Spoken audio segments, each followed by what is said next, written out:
The Dark Cabinet.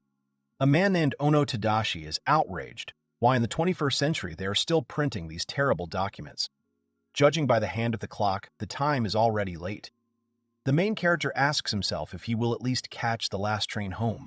The main character is about to leave, but suddenly turns his attention to the computer screen. He looks at a beautiful picture of nature, thinking about how the quiet and peaceful life of the village would please him. He is a little sad, but then abruptly remembers about the train and says that if he does not hurry up, he will not get home today. Suddenly, boxes of papers fall on him. It exclaims loudly in surprise and swears. The entire shelf falls on it. He looks at his blood, silently resenting why he's the only one working overtime today. He understands that even if he calls for help, no one will come. He looks up at the table where the computer is, saying that he will not be able to catch the last train. He's trying to call someone.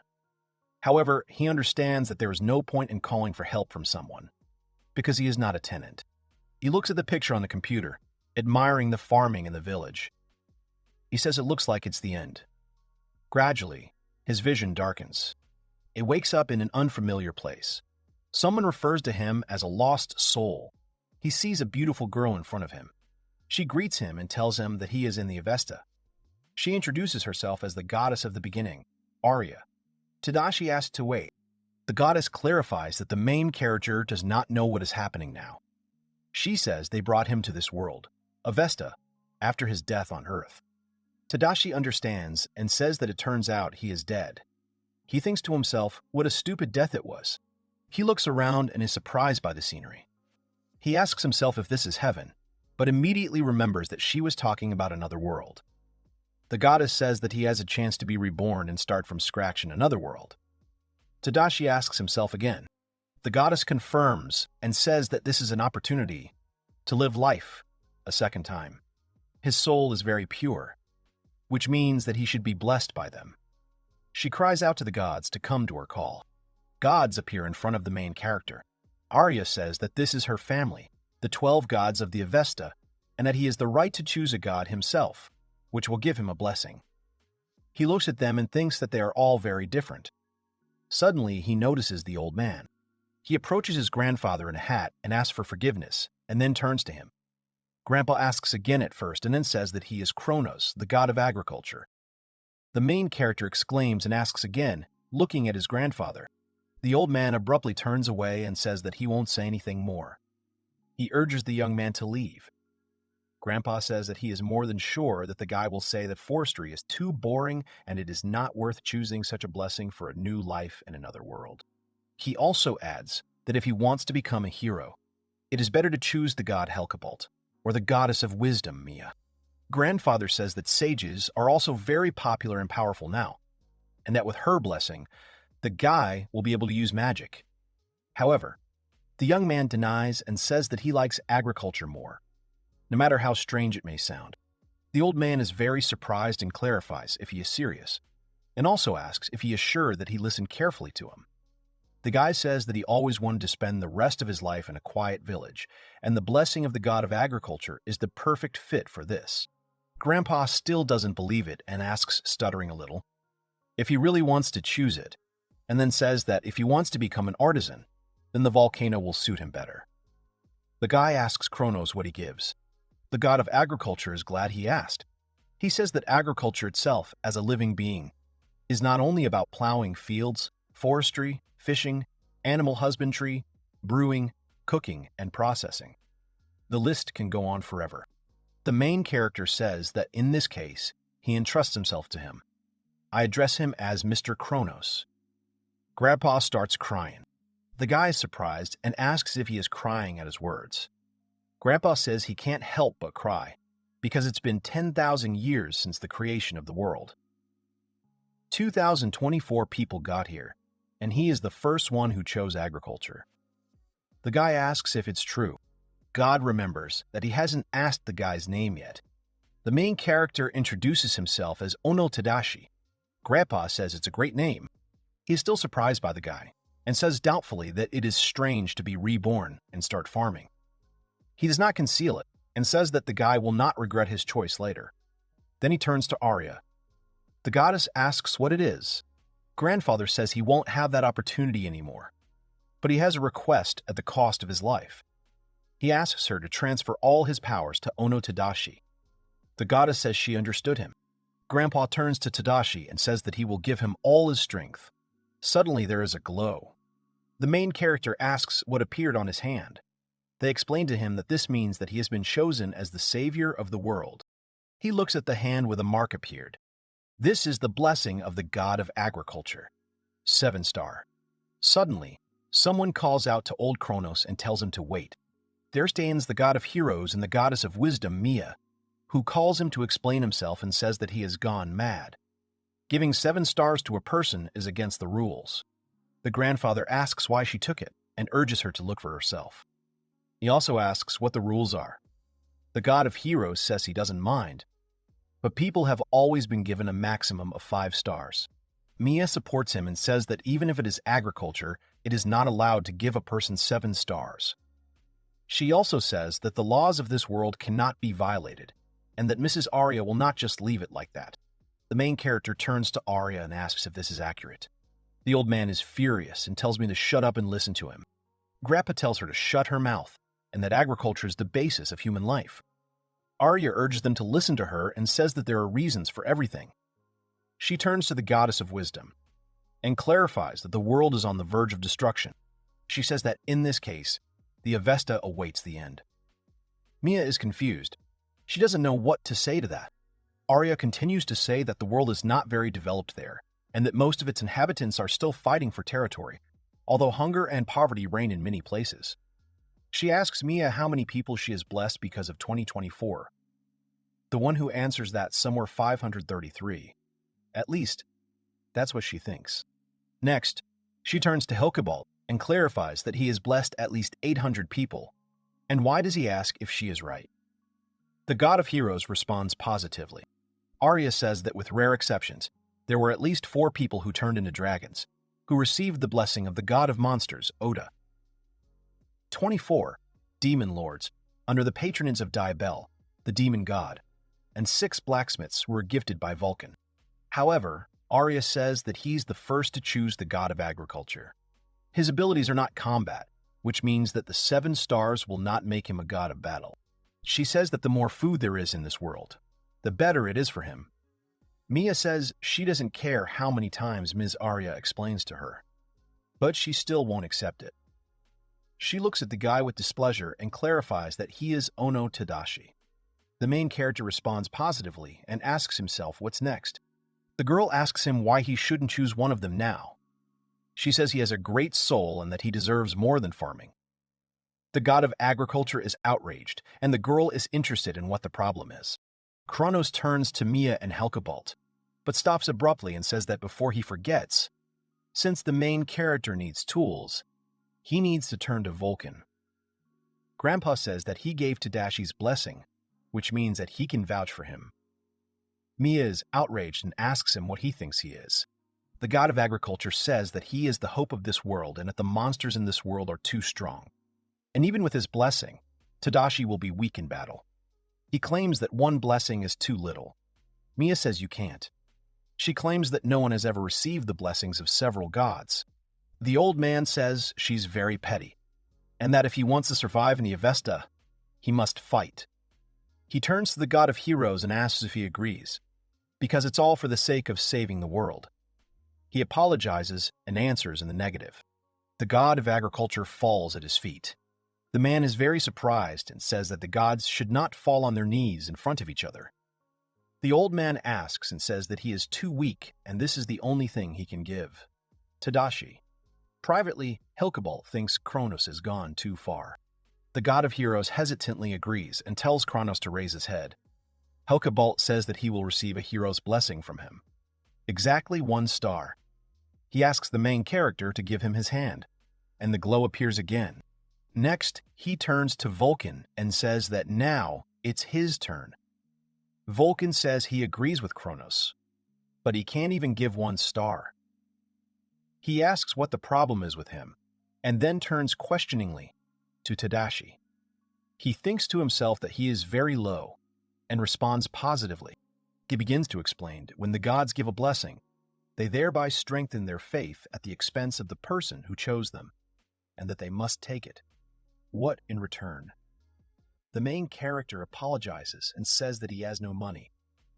Vulcan is surprised.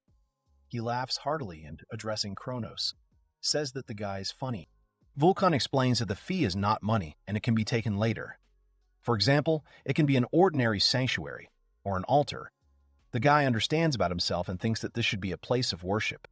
The god of blacksmithing says that he would prefer high-quality alcohol and delicious food, and then adds that, after all, he is the first one who chose agriculture. The main character happily thanks Vulcan and turns to the god of heroes behind his back, asking what he wants. He replies that he would like not to give him his blessing. Tadashi says that he can take it back if he wants.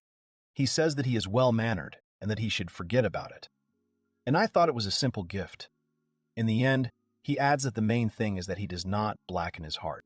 The goddess of the beginning addresses the main character and asks if he is ready. He responds positively and thanks her. Arya tells him to keep the blessing given to him by the gods in the mortal world. The girl smiles and wishes him a happy life. The main character is surprised. She snaps her fingers. The main character finds himself in some kind of cloud. He screams loudly. Trees are visible. A second later, he lands on the ground. The main character is very surprised and shouts, asking where he is. He finds himself in the middle of a desert. This is Avesta, the Limbo subcontinent. Kronos lands here from above. He congratulates the main character. The latter turns to him questioningly. The old man says that he is now briefly bringing him up to date. The main character says he doesn't even understand where he is. The old man looks at the landscape. He lists everything he sees: mountains, rivers, forest, plain. And then he says that it doesn't matter where he is, because there is everything for the household. Tadashi understands that the air here is clean. He thinks to himself that he wanted to farm in some quiet city and did not think that he would end up in some deserted wilderness. He says he's glad he can do what he's wanted to do all his life. However, he wonders why he needs to start from nowhere. The old man explains that this is because it is the only place untouched by people. He says that, to put it another way, every country charges a good tax for this kind of activity. The main character is very surprised because he did not think about the fact that there may also be taxes in another world. The old man asks if he still wants to go to some country, because he will have to give huge deductions to the aristocracy and suffer humiliation on their part. The guy tells him to continue the briefing. The main character thinks to himself that for the first time he sees that in the fantasy world, the gods themselves reveal all the maps of their world. Farmers in this world are very poor, and because of taxes, they barely have enough to live on. Maybe someone would have thought that this was the test of the gods, but I know that it's not like that. The old man says that all the countries of this world are mired in war and corruption, and that he is their only salvation. He also says that he would not want the guy to go through all the worst things in this world. The main character says that the old man is very kind and sincerely thanks him. It asks God to tell us if these lands are really uninhabited. He says that this subcontinent is called Limbo, and it is considered to be rejected from the blessing of God. It is easy to break a tool on local stones, because the stones and trees that grow here are harder than iron. The river is full of deadly poison instead of water. The old man claims that no one will live here. The old man claims that no one will live here. The main character is outraged and asks how he will live here in this case. The grandfather irritably asks him to listen to the rest. He says that these lands were rejected by the gods. That's why everything is so bad here. But he is blessed by the god of agriculture, and he has a 7-star power. The main character asks how he can use this power. The old man says that first he needs to dip his hands in the river. The guy is outraged and asks again. He stretches his hand towards the water. I think to myself that this is that poisonous river. Suddenly light appears and the water becomes drinkable. The old man says that now you can drink water. The main character is surprised, but agrees. The old man says that his blessing can purify any water. The guy is happy and grateful. However, God says that it is too early to thank him, and that when his body was transferred to this world, he became 20 years old again. He also says that now the guy is not afraid of injuries or illnesses. The main character says that now he understands why he feels light in his body from the very moment he appeared here. The god of agriculture says he has a little parting gift for the guy. The old man looks slyly at the young man. Tadashi wonders what it is. Grandpa says that this is Mia's magic bag and that it is an ideal item for agriculture, since inside it there is unlimited storage space for things that are also beyond the control of time. This means that even the products will not rot. The main character is asked if she can be taken for sure. The old man says that if you don't take into account that he took it from the treasury without permission, then yes, it's okay. The guy says you can't do that. God tells him not to worry, because he will ask her for forgiveness later. And then he adds that it's her own fault because she didn't give him a blessing. Then let him pay with artifacts. The guy says that in this case he will do everything to forgive the old man, and asks him to tell her what kind of offering she wants. The old man says not to worry about it, and that when she's angry, it's better not to touch her at all. God calls them to continue their conversation. He clarifies that the main character understood that purified water can be drunk. The old man says that they can move on, and that now they need food. He says that the guy can even store water in the bag, and encourages him to scoop up some. God praises him when he takes water in his bag, and says that until he finds clay and can make dishes, he will have to live like this. The main character pours water out of the bag, exclaiming, "How temporary dishes will go." Suddenly, the main character notices something. Abruptly, a fish swims into his bag. He's extremely surprised by this and loudly exclaims questioningly. He asks what it was just now, stuttering a little and wants to clarify if it was a fish. The old man says it's great, and also congratulates him on his first catch, saying that the food is already there. His grandfather encourages him to walk through the forest and try to find something useful in it. The trees are leafless. The main character picks up a branch. The main character is surprised to himself that these trees are magical and that they really are made of iron. The old man asks if he has found anything. Tadashi responds positively and says that he is surprised because the blessing even allows him to understand the local plants. The old man says that this is natural, because with his level of analysis, this is normal. It says that the only thing he didn't understand is what Alicia's herb is for. The god of agriculture says he's lucky. He explains that this herb is high class and named after the goddess of healing, Alicia. However, she shouldn't be here, so he doesn't know how the guy found her. The old man makes the assumption that she sees them and helps them. The guy says that he will have to thank her and that he will plant the grass immediately in his free time. His grandfather praises him for such kindness. Grandfather asks what they will plant right here and says that first you need to cultivate the soil. The guy is making something behind his back. The old man turns to him and sees that he has made a tool of labor. He praises him, saying how cleverly he came up with it. The guy says that it almost looks like what he wanted and that he thought to make a shovel, but it turned out to be a hoe. The old man comforts him and says, it's still a great start for farming from scratch. The old man says that the goal has been set and urges the hero to start working from the bottom of his heart. Tadashi thinks that this is his first swing of the instrument on this earth. He starts counting to himself. The hoe hits the ground with a bang. A large area of the earth is splitting apart. The god of agriculture is very much surprised and exclaims questioningly. The guy also exclaims in embarrassment. The old man exclaims loudly again. The guy asks what happened. There was no limit to the old man's surprise. However, the old man says that he should ask the guy, and asks what he has just done.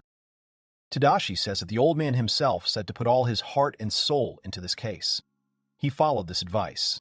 God grunts, and it asks if something is wrong. The old man picks up a handful of earth and thinks to himself that the guy has not only cultivated the land, but also made it more fertile. The old man says that he honestly does not know, and that no one has received the blessing of the god of agriculture before, and he himself does not think that his powers are capable of such a thing in humans. God makes the assumption that the main character influenced himself. He adds that human desires can work wonders.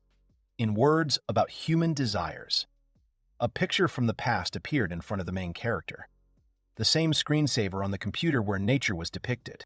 The main character says that he has always wanted to do something like this. Actually, the old man says he knew he was a good guy. God is calling him now to try to water the earth. The main character is watering the ground. I noticed that the earth acquires a natural color for it. The old man says to plant something now. For example, grass. Alysaya. He remembers that he had it. The main character plants, and she immediately rises. The main character loudly exclaims that it is growing somehow fast, and asks how this is even possible. The old man grunts and says that he feels his powers coming out, which means Tadashi's blessing. It will allow you to grow any plant in 3 days. The main character thanks for the explanation, and says that now everything becomes a little clearer to him. The old man is surprised that the guy wasn't even surprised, and tells the main character to take the bones of the animals that they found along the way and grind them into powder to use them as fertilizer. The guy sprinkles the plants, and they start to grow even faster. The main character exclaims enthusiastically again. Grandfather says that even fertilizers work better, and that at this rate he will be able to grow a large tree in 2 days. The old man suggests trying to grow something else. The guy is happy to support him. God says that evening is coming and we need to chop wood for the fire. The main character says that he does not really want to chop down a tree that is about to grow soon. He puts them in his hands, as if asking the tree for forgiveness. The guy starts chopping down a tree. He asks God if they don't need to be dried first before making a fire. God says he will explain everything now. Freshly cut trees contain a lot of moisture, and you will not be able to use them for a fire. However, in any case, they should dry themselves in 3 days. With the guy's ability, the guy says that 3 days is not so bad. The old man says not to worry, because there is a better option. He urges him to take and survive the tree. The main character asks again, and the old man responds positively, while comparing it to a rag. Tadashi squeezes wood like a rag. He is extremely surprised by this. A questioning exclamation. God says he has realized what might surprise him. The main character is surprised that this is also a blessing from God, because it looks more like magic. He still wonders to himself how a tree can just be squeezed out. The old man turns to the guy and tells him to stop measuring things by the laws of his world. After all, this is a world of deities and people blessed by them. He says that blessing is not magic. It is the skills of God himself, and God has endless possibilities. And that the guy got a blessing too. Don't let him forget about it. The young man looks at the hand and thinks to himself that the 7-star blessing of the god of agriculture is really amazing. The old man offers to make a fire. The guy apologizes and asks how he can get a fire. God urges him not to worry and to take dry grass and spread it out. The main character does everything as he said, and asks if that's right. The old man responds positively and says that now he should take 2 pebbles and hit them apart, trying to create a spark. The main character does everything as God says. He manages to get a spark, and then a flame. God says to transfer this flame to a tree, which he does. It turns out a bonfire. Tadashi asks God if he thinks the bonfire is beautiful. The god of agriculture says that after all the work he has done, he liked making fire with his own hands the most, and that he is funny. The main character says that this is an overnight campfire, which he has always dreamed of. The god of agriculture says that he is right, because sometimes it is useful to sit and talk with someone around the campfire just like that. They looked at the bonfire and talked all night. Watching the stars and listening to the sounds of nature, the main character felt nostalgic, because in a previous life he could only dream of such a thing, and their ancestors used to live like that. Morning came. Tadashi is thinking. The god of agriculture asks him, "Really? What happened?" In response, he says that he was just thinking about his future, and that he thinks he clearly needs to build a house. He also says that he needs something in which to boil water, and in general, he needs a lot of things. God asks what is stopping him, because yesterday he found clay. The main character remembers her and says that he completely forgot about her. He mixes it with sand to make it more durable. He's good at it, and he says that, considering that he was very bad at it, he's doing pretty well. The main character makes the assumption that the blessing of the god of blacksmithing affects. The old man asks what it is, looking at the beautiful rope in the young man's hand. The guy replies that this is the ceramics of Duzumon, and clarifies that his ancestors used to do this. The god of agriculture says that it sounds interesting and that things from his world are just beautiful. The main character says that all that remains is to fry them in the fire. He notices that it has started to turn black. God is chuckling nearby. He says that everything is exactly as he said. The young man asks what he is talking about. There is a lack of understanding in the hero's voice. The old man explains that if you do everything very quickly, the dishes will break. But with the blessing of the god of blacksmithing, everything turns out well. The guy says that in this case, he will continue polishing them. This will improve the appearance and make a little protection from moisture from the outside. They keep making dishes. The main character notices that he has not been able to get so much happiness from work for a long time. He usually sat and did routine chores from morning to evening. The guy says he's hungry and that he needs to cook something. God reminds him that he caught a fish when he was collecting water. Tadashi tells him to wait, and they ask if she is edible at all.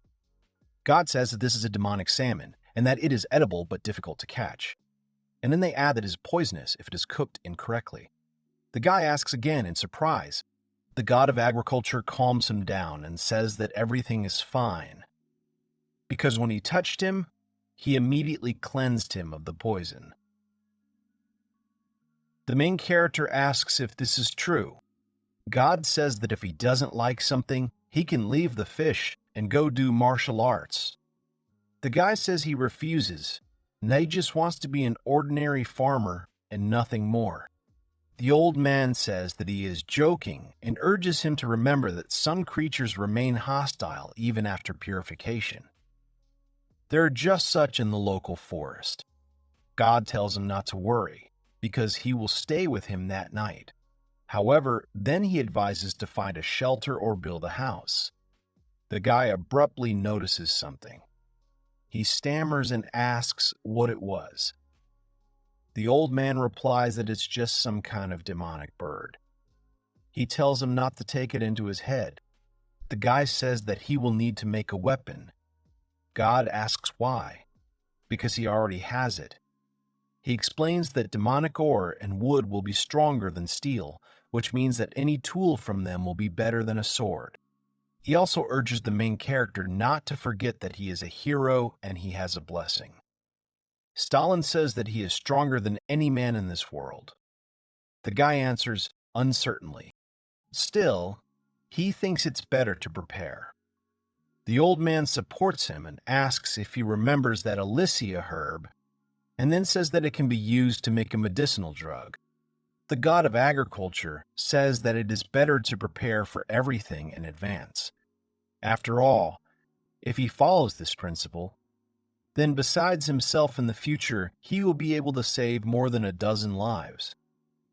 The guy turns to him and thinks to himself, what is he talking about? However, God is talking. Do not take it into his head. He suggests that we continue cooking. First, he slices the salmon, then throws it into boiling water and adds some mushrooms. The guy thinks to himself that it smells quite edible.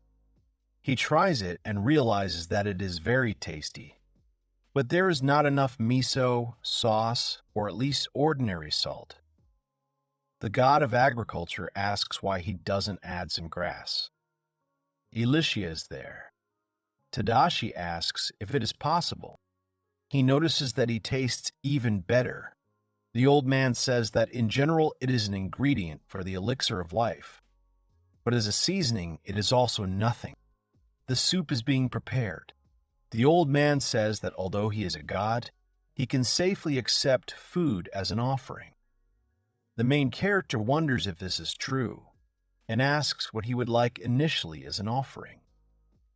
God says that in fact, he would like a stone statue, but he has to be content with what he has.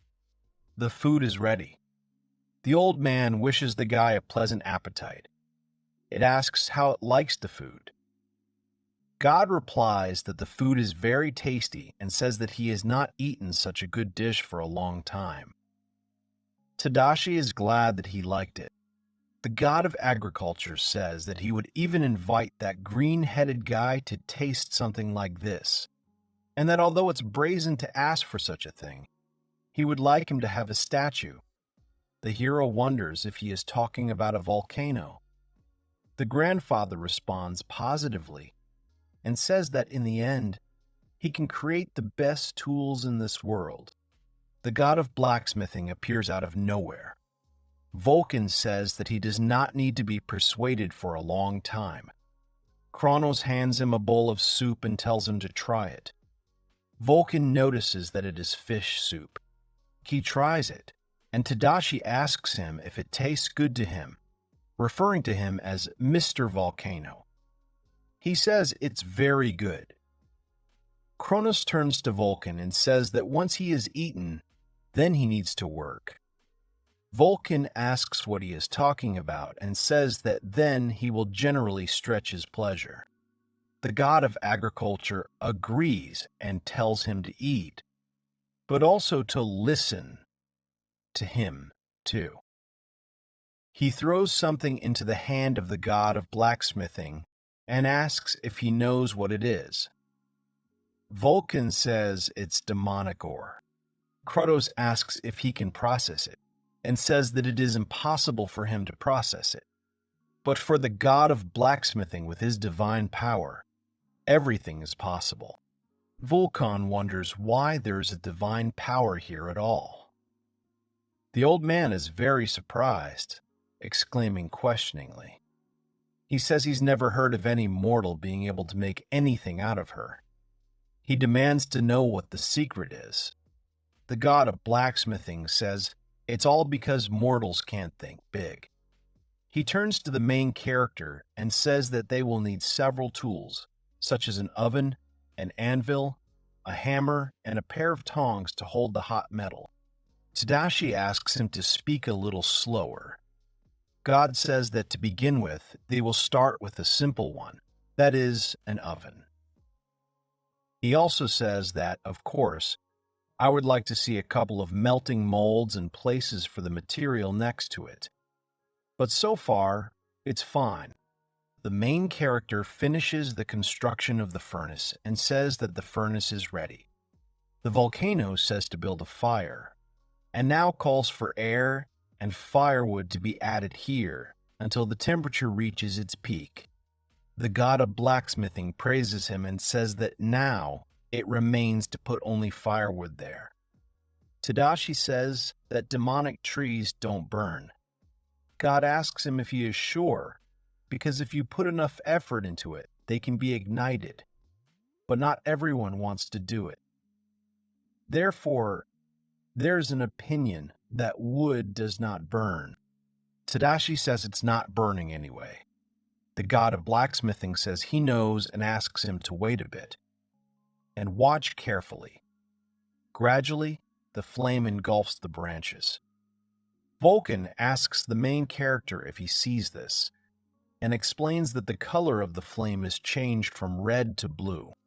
Tadashi says that it turns out that it just needs a higher temperature for its kindling, and then makes the assumption that it is also necessary for demonic ore.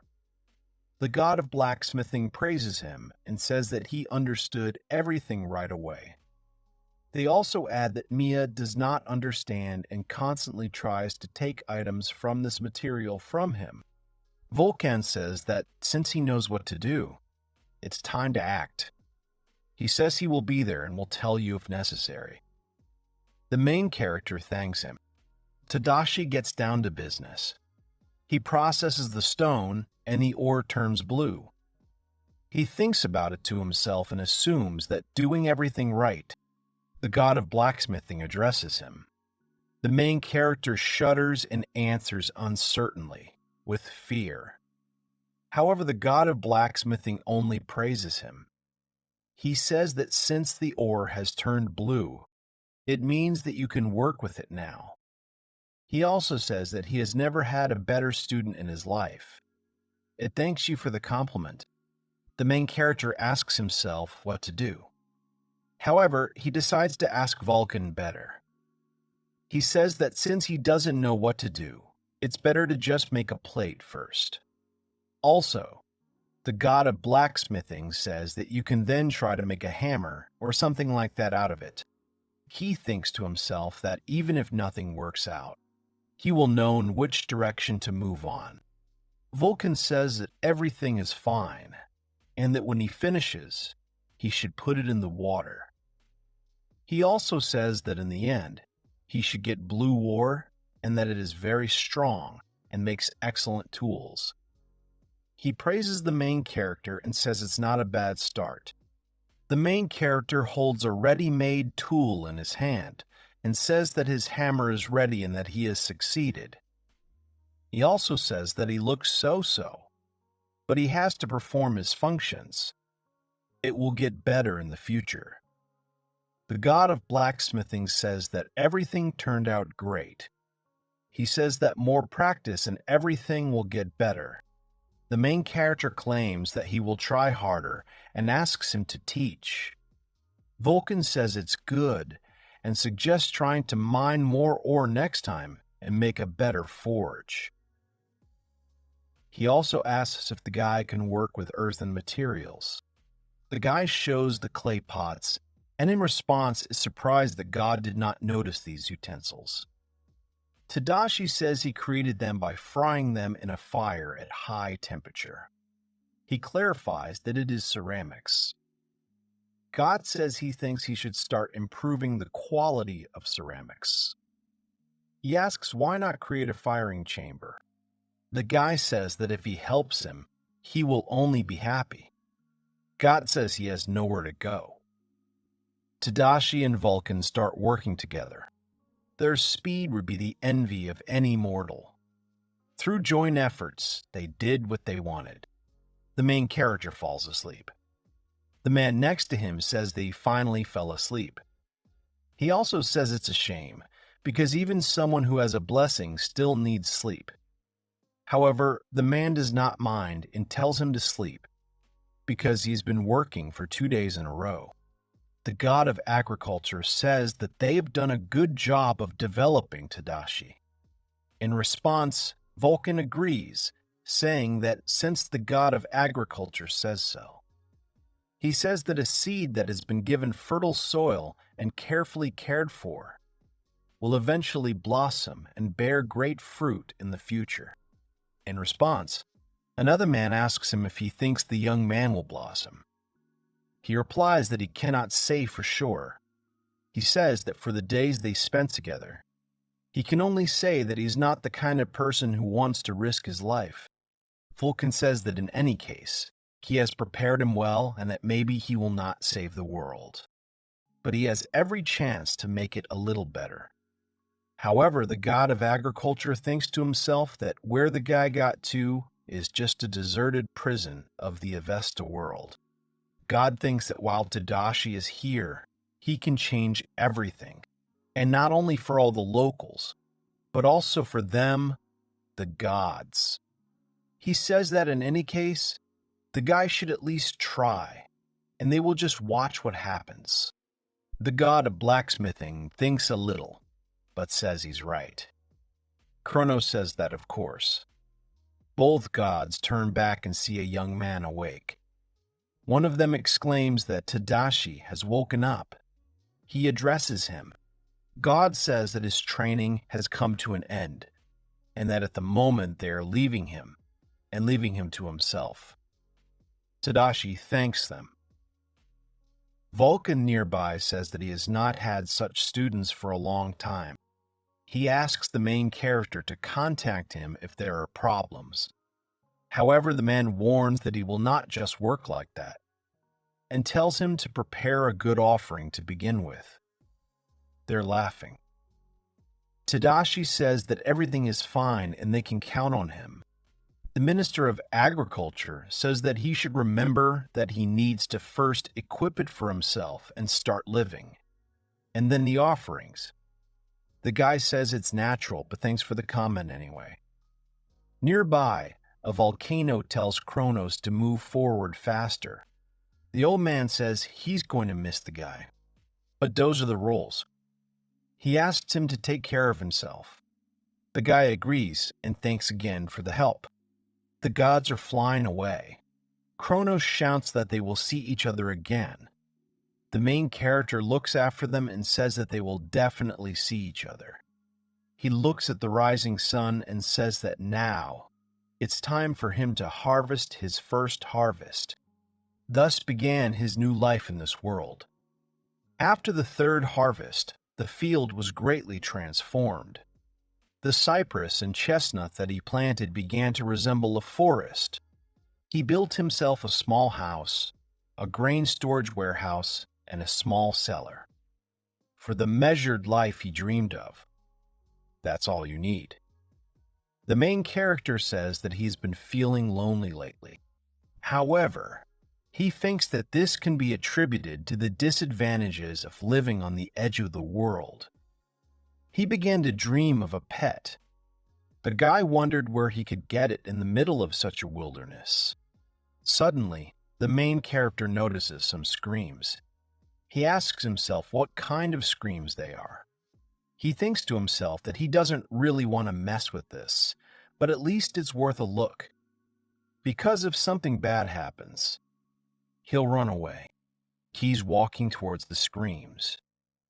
The main character is very surprised.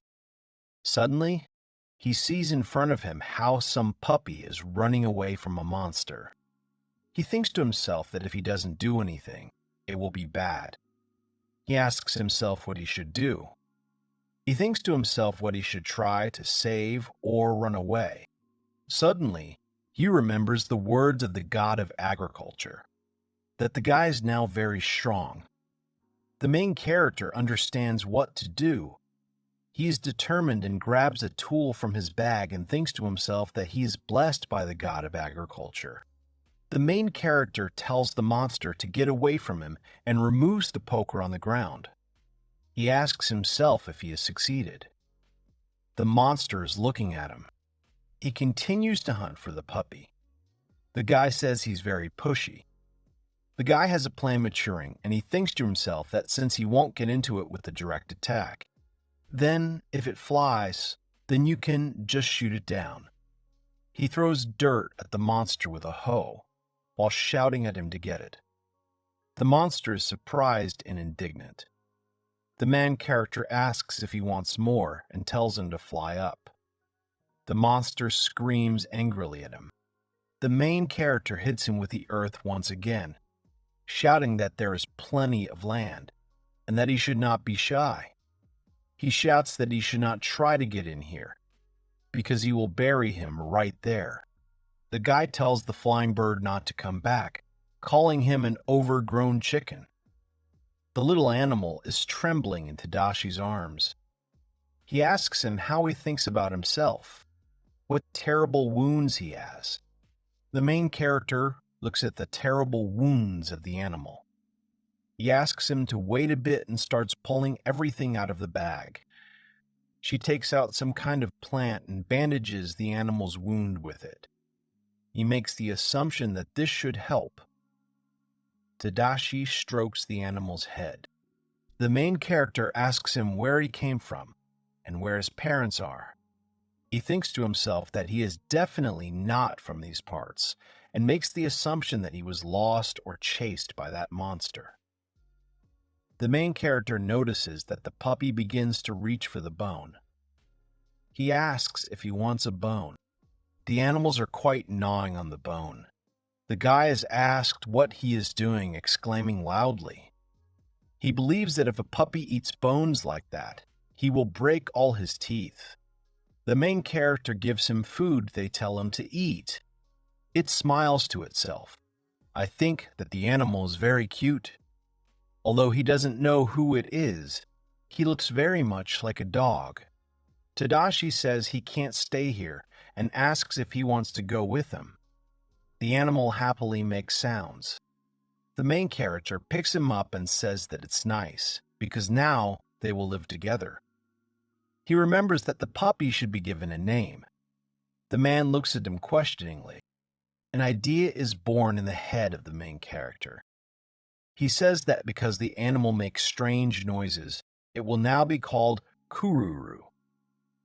The guy is glad that he is no longer alone. The main character lies on the bed, thinking that the forest is growing and the fields are expanding. He already has several types of different crops that are suitable for food. However, he is concerned that the season is ending soon, and he did not have time to do so much. He looks out the window and thinks that he can try to find out what's there. He goes outside and starts packing up. Looking at the collected things, he says that he does not know what is there, but he needs to be ready for anything. He addresses the question of what he believes to be an already adult curer. The guy notices how quickly he has grown up. Tadashi thinks to himself that he doesn't know if such rapid growth is normal for him, but in any case, he is some kind of subspecies. The dogs of this world. He says to Kerr that they are going on a little trip. The animal growls questioningly. He points over the horizon and says that they are heading to the sea in order to get salt. He doesn't know how many days it will take, but they still have nothing to do here this season. The guy asks the animal if he sees where he is pointing his finger. The animal growls enthusiastically, as if asking the main character to ride it. Tadashi asks him about it again and refuses. After all, he can walk himself. The beast still forces the main character to climb on it. He is very surprised and exclaims out of surprise. The animal begins its journey. They cover distances quickly. The guy tells Kurura that he is just something, because his speed is equal to the speed of a car.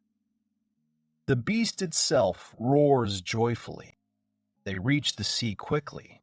A beautiful seascape appears in front of them. The guy says it would take many days to walk. He praises Kurura and thanks him for bringing him. The main character thinks to himself that the sea in this world is very similar to theirs, and he is surprised by this. He doesn't notice that the water is very dark. He makes the assumption that he will be able to clear it. The guy touches it, and the water becomes clear. He admires it, exclaiming loudly, "The guy tastes the water. I think it's salty and looks more and more like the sea in his world." He makes the assumption that their worlds are similar in general terms. In any case, he should try to make salt. He also thinks that such a plan will be supported for now. If you boil salt water and leave it to evaporate, then eventually the salt will remain at the bottom. The main character cooks salt water. He thinks about the possibility of putting salt production on stream. Suddenly, an animal approaches him. The guy asks what it is. Addressing him, the main character pays attention to seafood, exclaiming about it. The animal calls him to follow it. The main character asks if it's worth following him. Kururu leads him to the pond. The guy exclaims loudly and says it's gorgeous. He says it's a huge pond. Also, a satisfied Kururu is brought to him in the mouth of a lobster. The main characters are surprised that there are even lobsters in this world. The main character doubts lobsters because he is still in another world. But soon he discards all doubts and says that he doesn't care if there are lobsters. An appetizing seafood table is set. Tadashi breaks off the piece and asks to try Kurura. He thinks to himself that it is very tasty and that it is also immediately salty, although this is not surprising, because they live in seawater. He thinks once again that it's just delicious. Kururu is disappointed, sighs when the food runs out. The main character says that he will cook for him more, and that he should not worry. A ship can be seen behind Tadashi. The main character thinks to himself that Kururu has started drinking a lot. He makes the assumption that it's because of the salty food, and thinks that we should give them water. The guy turns around and notices Kururu on the other side. He wonders if he is here. Then who's drinking the water? The main character turns around and sees a girl. Out of surprise, he exclaims loudly in question. The girl with the cat ears says that the water has run out. The guy is still surprised and can't even formulate a question. He wonders to himself if it's a girl. Mentally, he gives himself the answer that this girl also has ears. He had only seen them in all sorts of fantasy. He asks himself where she is from and wonders if there could be problems in the world with water. The girl asks him for water and food, while being called a gentleman. The guy asks her to wait, mentally surprised that she addressed him as a gentleman. A girl with tears in her eyes hugs a frozen guy. Suddenly, other girls run up to him. One of them addresses him as a human being and shouts at him to take his hands off Eren. The main character asks himself what is going on here at all. First a girl with cat ears, and then an elf. He makes the assumption that they were on that ship. He was so passionate about seafood that he didn't even notice them. The guy stops himself and asks why the girl in the swimsuit, because elves seem to live in the forest. He's wondering what's going on. The second girl asks if he heard her. She shouts loudly at him again to get away from Eren. The main character asks the girl to let him go, arguing that neither he nor they like it. From behind the girl with the elven appearance, other girls begin to tell him to let her go, that this is a man and that it is unthinkable that Eren was grabbed by a man. The girl with the ears addresses the guy as a gentleman again and asks if she can ask for food. Tadashi says he will give her food, but on condition that she stops calling him master. The girl tells the elf, addressing her as Iseline, that he is a good person. Iseline urges her to move away from him. She asks her if she can't see that he's also a man. The elf says that humans are very treacherous and that he could have poisoned this food. Tadashi denies and says that all the seafood was mined recently and here. He also asks why he should poison food, which he then eats himself. He also asks who they are. The elf is surprised by his words and asks if this is the border of human territory. The main character asks her in surprise, "I don't understand what border we are talking about." She asks where they sailed to. It replies that the god said it was the edge of the world. The girl asks again in surprise about the edge of the world. She is surprised that she has been so far away and immediately notices that the water on the border of the world must be black and poisonous. The guy replies that he cleaned it. Otherwise, how could he get salt and seafood out of it? The elf asks him again and tells him not to lie. Iselina says she doesn't believe him. The guy says it's their right not to believe, but he's telling the truth. The girl with the cat ears asks if the others want to eat and says he has clean water. The girl with the elf ears asks her if she understands what she is saying. Eren asks what's wrong and says there's no food or water left on the ship. She claims that if she had not met this man herself, she would have died. Iselina says with uncertainty that she is right. The main character says that if they need it so much, then he is ready to share his provisions with them. He's not sorry. Maybe he'll catch it later. The girl with the elf ears answers in the negative. She says that after what people have done, you can't believe it. She turns her attention to Karura and asks what kind of magical beast it is, and why it is so big.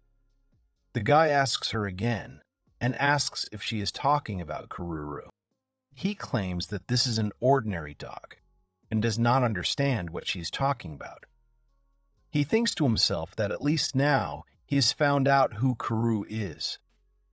However, he continues to say that he is just a small dog, at most a wolf.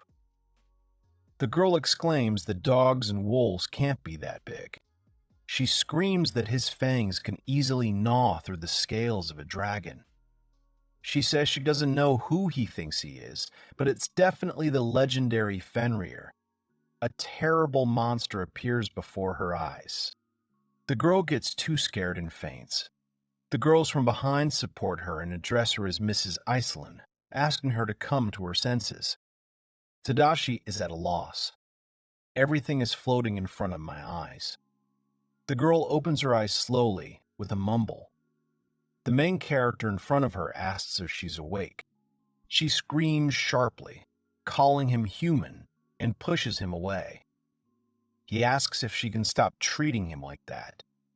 After all, the others calmly accepted his help. He says they told him what happened to them. They were fishing, and they were swept away. He does not know what they will do next, but he says that first they need to gain strength and rest. He hands her a bowl and says, "Have a drink."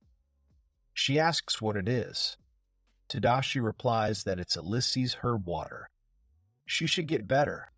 The girl almost falls over again and asks again about Ulysses' grass. I ask him where he found such a rare plant. The main character asks how she is. He asks her if she doesn't understand that she is dehydrated, and besides, she hasn't eaten for a long time. She received the 3-star blessing of the goddess of healing. Naturally, she understood that he wasn't lying, and that this herb was Ulysses. She thinks to herself that it is very difficult to find it or buy it. She makes the assumption that he is really a good person. The main character helps her to drink. However, soon the elf gets up and says that she can continue to drink. The guy says it's good and suggests she try to get up. She suddenly feels the grass under her and asks a question about it because they were on the beach. The main character says that he raised her and thought that lying on the sand would be uncomfortable. The girl asks him again in disbelief and wonders about growing Ulysses' grass. Privately, she is still surprised by this man. She thought he was lying about the sea. Besides, Fenrir is serving him. The elf wonders who he is. At this moment, Tadashi strokes the animal and praises him, saying that he is a good boy. The girl looks at the main character's hand and notices a 9-star blessing. She thinks that since he has the highest blessing, it's better not to go against him. She apologizes for her words and actions earlier, and then he introduces himself as the head of the Sea Elves and the representative of the Flounder Archipelago, and as Iseline to Ariadne. The guy responds positively and says that he knows and has heard that she is the queen of an entire archipelago. The girl asks him again and answers in the negative. She says it was a long time ago, and now she's just the head of the Sea Elves. He apologizes to her. And then I remember that I haven't introduced myself yet. He calls himself Ono Tadashi. The girl exclaims questioningly that he is really the king. She asks again, wondering if he said he was the king. The main character answers in the negative and confusedly says that she heard the last name incorrectly. He says it's just a surname, and Tadashi is a first name. She confusedly asks his name again, and wonders if she pronounced it correctly. The girl says that in any case, if a person has a surname, it means that his family is well known. She makes the assumption that the main character is either a knight, or a hero, or a sage. He denies and says that he is an ordinary farmer. She asks again, surprised. Then Aaron notices the girl who has woken up. She says that the gentleman is good, and that he even has the 7-star blessing of the god of agriculture, and he can grow everything quickly. She says she has the wind in her head, as usual. Then I ask her if she really thinks that a person will just share food. Aaron says that if they hadn't accepted help, they would have died. She hands the girl with the elf ears a seafood. They tell her to try it. Iselina condescendingly agrees. They say he will look at it. The main character is at a loss and asks what this behavior is about now. When the girl tried it, the guy asks her if she was sure that there was no poison there. The girl gloomily says that if she wanted to check for the presence of poison on the day, she would first force him to try it. She also says that she would like to refuse. But she really needs to gain strength now. The main character thinks to himself what she meant when she said she would make him try. He makes the assumption that there is something similar in this world. The girl with the elf ears frowns, but eats. The main character, looking at this picture, smiles. At the end, she thanks him for the food and turns to him. The guy looks at her questioningly. The girl sits on her knees. The main character is very surprised by this. The girl with the cat ears is also surprised. Iseline asks the main character to let her become his servant. The guy exclaims loudly, questioningly. To himself, the main character repeats her words about her request to make her his slave and wonders what it all means. He feels the eyes of the other girl standing behind him. He is confused by this. He turns around and tells them not to think anything of it. And then, he would never make a girl his servant in his life. The elf sadly says that someone has to sacrifice themselves for his help. She also says that, let it be her. Irene denies everything and says that she is their leader and it's wrong. She offers herself as a servant for the main character. However, Iselina refuses and shouts very loudly that the girl is the heroes of the Beastmen and their last hope. The main character next to them asks why they want to thank him for his help in this way. The girls are a little perplexed and say that he is a man and they are in debt to him. The elf also says that all people are bad and want to take them into service. The guy asks perplexedly what she thinks of him. Iceland is wondering if he doesn't want a beautiful girl to be his servant. His imagination throws him a strange picture for him. The guy is embarrassed to say that he can't even imagine such a thing in his life. He wonders what they're thinking.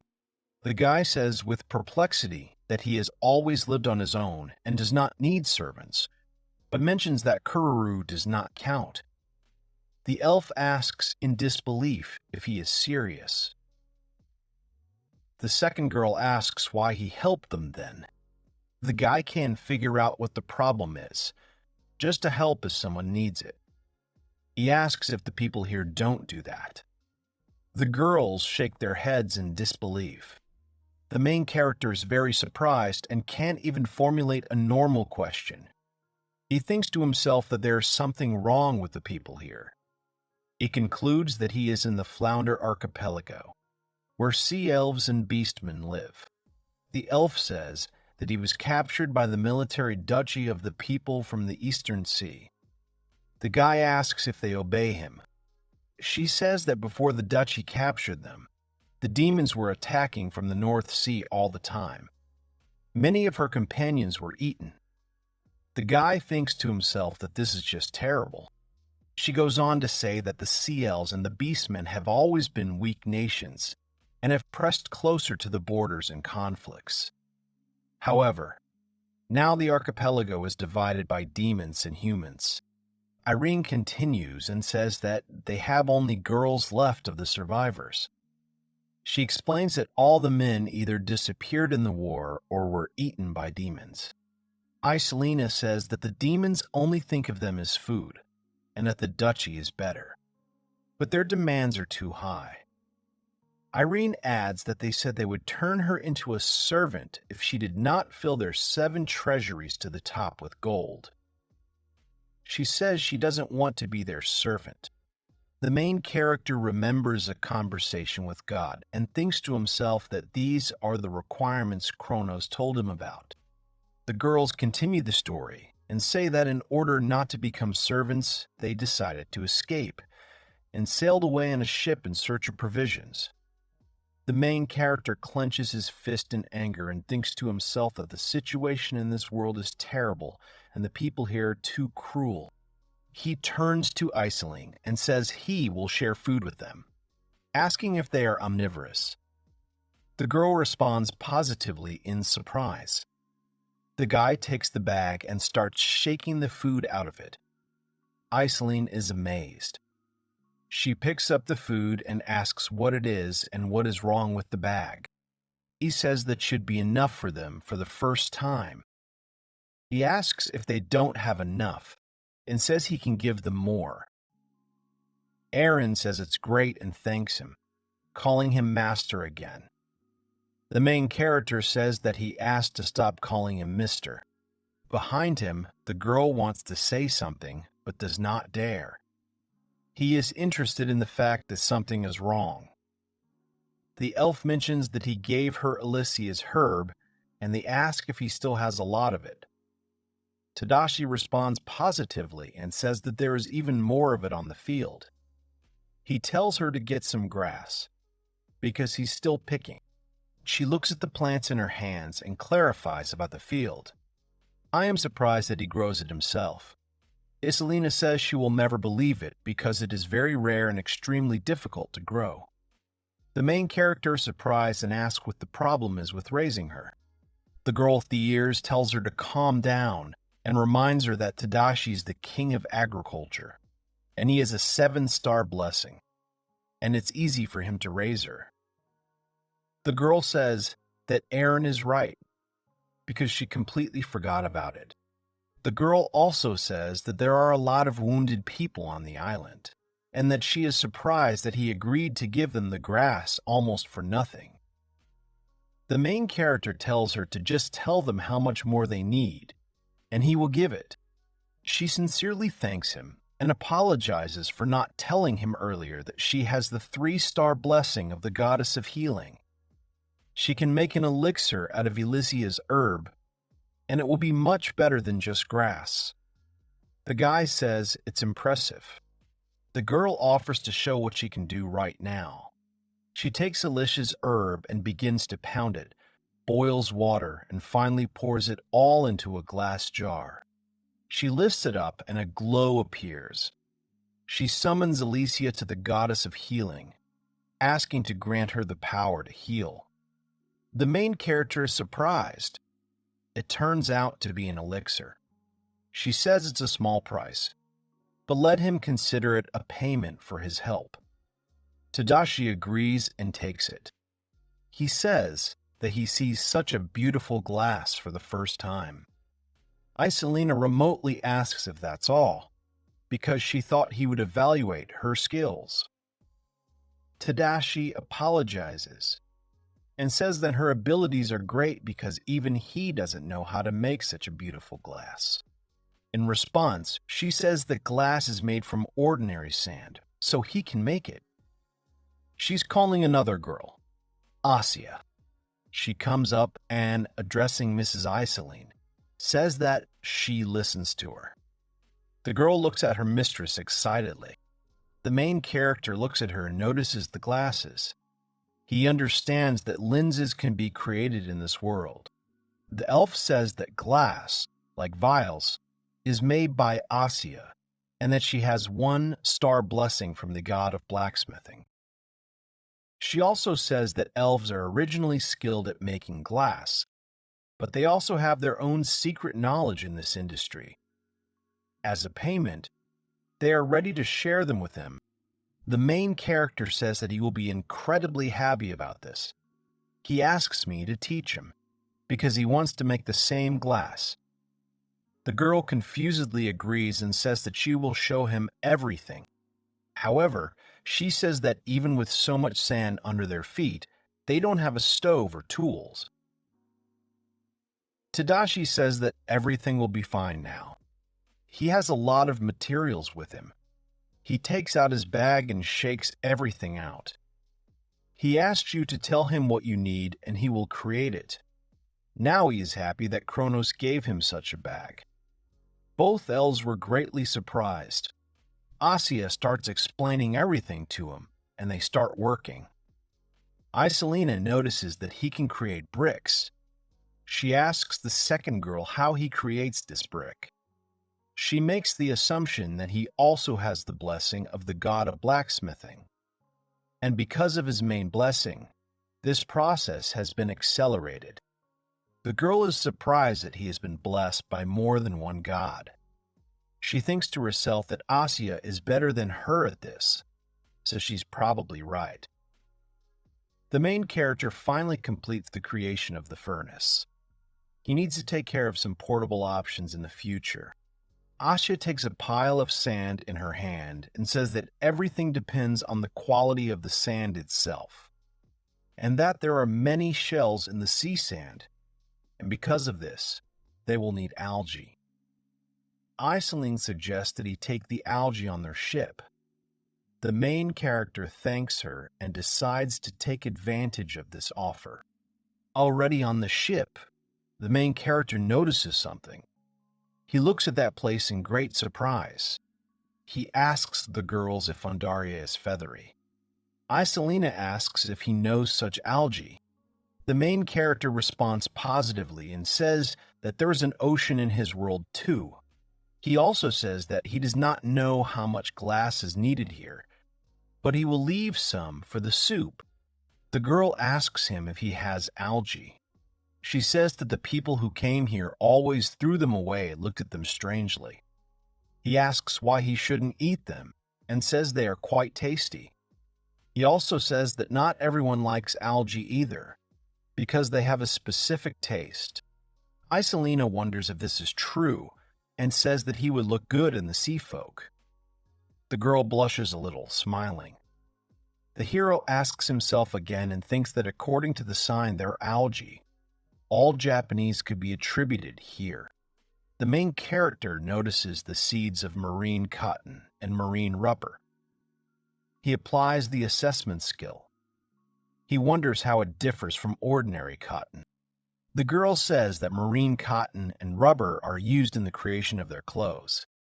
She shows it on herself. The guy blushes from the girl's actions. He says that he understood and that it would be necessary to grow them then. He asks if she can then show him how to do it properly. The girl says she will be happy to show you. However, she says that its cultivation may take a year or even more. The guy says it's interesting. He invites her to see what he can do. They get up to their knees in water. Tadashi throws a seed into the water. Iselina thinks to herself what will happen next, because he just planted it. Suddenly, a small tree grows up. The girl is surprised. She exclaims questioningly. The main character next to him remembers that it is possible to use it as a fertilizer. She says he's smart and that one of his uses is just to fertilize the soil. He offers to try it and sprinkles fertilizer on it. The girl says she can't believe her eyes. She is amazed at how much the tree has grown. The main character thinks to himself that such huge trees grow right in the middle of the beach. Now he will definitely have enough material for glass. He turns to Iseline. She responds. He reminds her that she said she would do anything to repay him for his help. And food. The girl's a little scared, but says that if it is in her power, she is ready for anything. This world does not need healers or brave warriors, but those who are ready to feed the population. If so, then Tadashi is ready to do it, and therefore he will have to sacrifice his goals. He says that he is an ordinary farmer, that he doesn't know anything about this world, so he wants to make a deal. She asks him again, a little surprised. He claims that he is. He also says that as a farmer, he needs different plants, seeds, and knowledge. In return, he will give them food and Alicia grass in the amount they need. He wants to make this island and their people happier and better. The girl says she understood him. She smiles and blushes a little. Iselina says that they are going back to their island tomorrow morning, but she will fulfill his request. The main character asks again about tomorrow morning. Suddenly, he notices that it is already evening. The girl asks what is wrong, perplexed. She looks at him questioningly. He says he was too exhausted today and completely forgot that he needed to build himself a bed for the night. The guy is very annoyed. He also says that he spent all the materials on the stove and tools. The girl tells him not to despair. Everything is fine. Iseline cheers Aaron on. Yes, he says that everything is fine and opens the tents.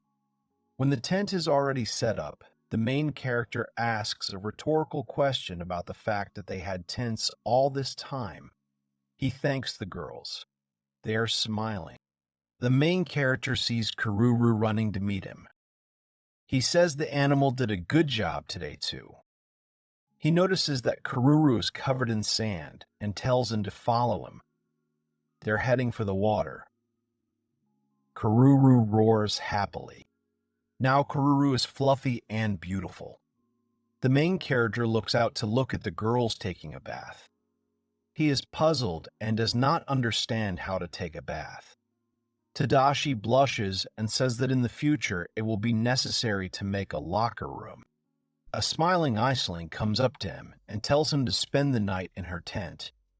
He blushes and says it's a bad idea, trying to turn down a girl's offer. He says he'd rather stay here and watch the bonfire. The girl asks what he doesn't like. Iselina and Azia drag him into a tent and tell him they can't let him sleep outside. Aaron greets them inside. She asks if the gentleman is with them. The main character confusedly says that this is still a bad idea. He looks around, not thinking to himself that it's much more spacious inside. He agrees, saying that he was persuaded. The girl with the ears is happy and says that Mr. Tadashi is sleeping with them for you. Tadashi blushes and indignantly says that now he definitely refuses and goes to sleep by the campfire. Aaron smiles. Kururu suddenly appears. The main character tells him that the animal persuaded him and they will sleep here. Everyone is sleeping peacefully. The next morning, the main characters leave the tent. He is greeted by a joyful Aaron asking if he has woken up. He responds positively and says he sees that she got up early too. She asks him if he will work because she thought he would take the chance. The main character asks what chance she is talking about.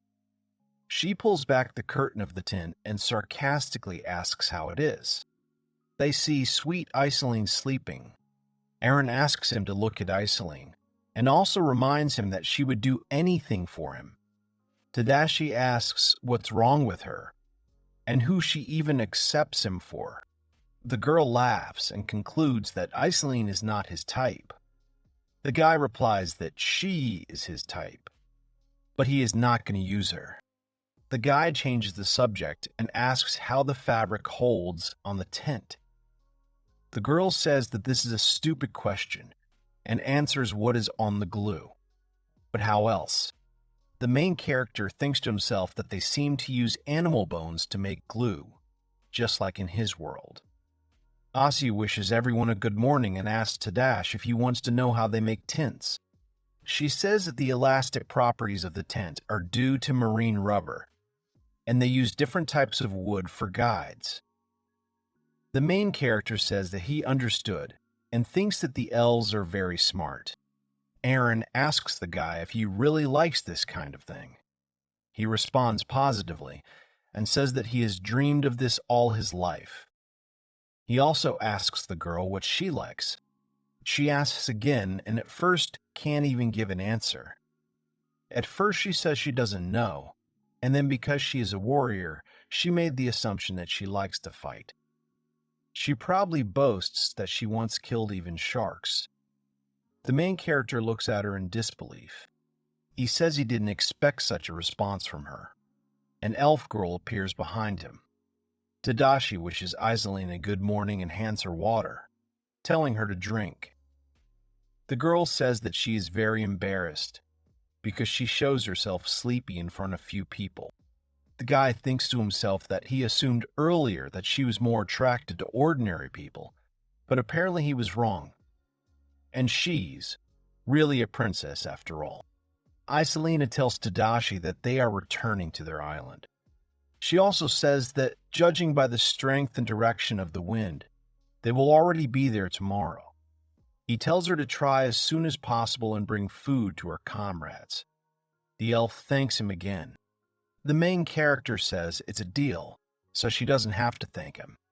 He concluded it because he cannot ignore the attitudes of the people here towards others. The girl looks at him enthusiastically, blushing a little. She thanks him again. Now he understood what Kronos was talking about back then. The gods give power for a reason. She needs to be justified by helping others. Iselina says that while they are gone, she leaves him Asia and 2 others and asks him to take care of them. The hero agrees and thanks. The girl boards the ship, and they set off. The main character waves after them and wishes them a safe journey. The main character says that now the girls can identify themselves and tell about themselves. He wants to give them jobs they're good at. The girls agree. One introduces herself as Lola and says she can sew well. The second one says that she is Barry and that she worked in the fields. The main character says that he understood and counts on the 2 of them, as well as on Asia. He also asks them to change into other clothes. Women in swimsuits are good, but too much for him. He asks if they have any other clothes, and he wonders why all sea elves wear swimsuits at all. Lola replies that a swimsuit is the best work clothes on the beach. Tadashi says they will have other jobs on Earth now, so he will give them different clothes now. It will be dangerous if their skin is exposed. The girls agree. Asia asks him where to start and adds that they can make glass. The main character is thinking. He says they will grow a forest first. The girls are surprised and ask again. The landscape of the sea is beautiful. Barry is surprised that the trees really grow only because they have been watered. The main character says he wasn't joking. He thinks to himself that he will plow, and Barry will do the planting and watering. He concludes that even if they succeed according to his instructions, it means that anyone can grow anything so quickly on the land plowed by him. The main character thinks to himself that the preparations for the forest are ready. The girls turn to him and ask what is wrong. He stops and says he wants to dig a well here. Barry tells him to leave this job to her, because she happened to dig it on the island. The main character denies and says that he will cope on his own. He thinks that somewhere here is what he is looking for. The girl is at a loss. He hits the instrument on the ground. The girl exclaims loudly in surprise. The main character says that it looks like he guessed right and asks her to move away. Suddenly, a strong stream of water appears from the place where he struck. Barry exclaims loudly, questioningly. Tadashi says he smelled fresh water from under the ground, so he hit there. He says he's glad it worked out so quickly, and he didn't have to dig a hole. The girl agrees, but says she doesn't quite understand what he's talking about. She asks to leave the construction of the well to her, because her job is to help him. The guy agrees and says that if she wants to, she can work. He has already prepared the materials and they are lying where he points his finger. He says that even though it is early, he will take care of lunch for them. Asia tells Lola to help him with the cooking. The girl happily agrees. They are going to Kur. He is very pleased with himself because he caught a lot. Tadashi praises him and says that he has brought a lot of things. He licks his finger with salt, and he thinks to himself that the salt he made is great. Lola asks him what she should do.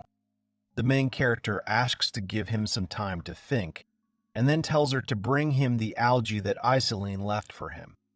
He would make the broth while she soaked the seaweed in a large saucepan.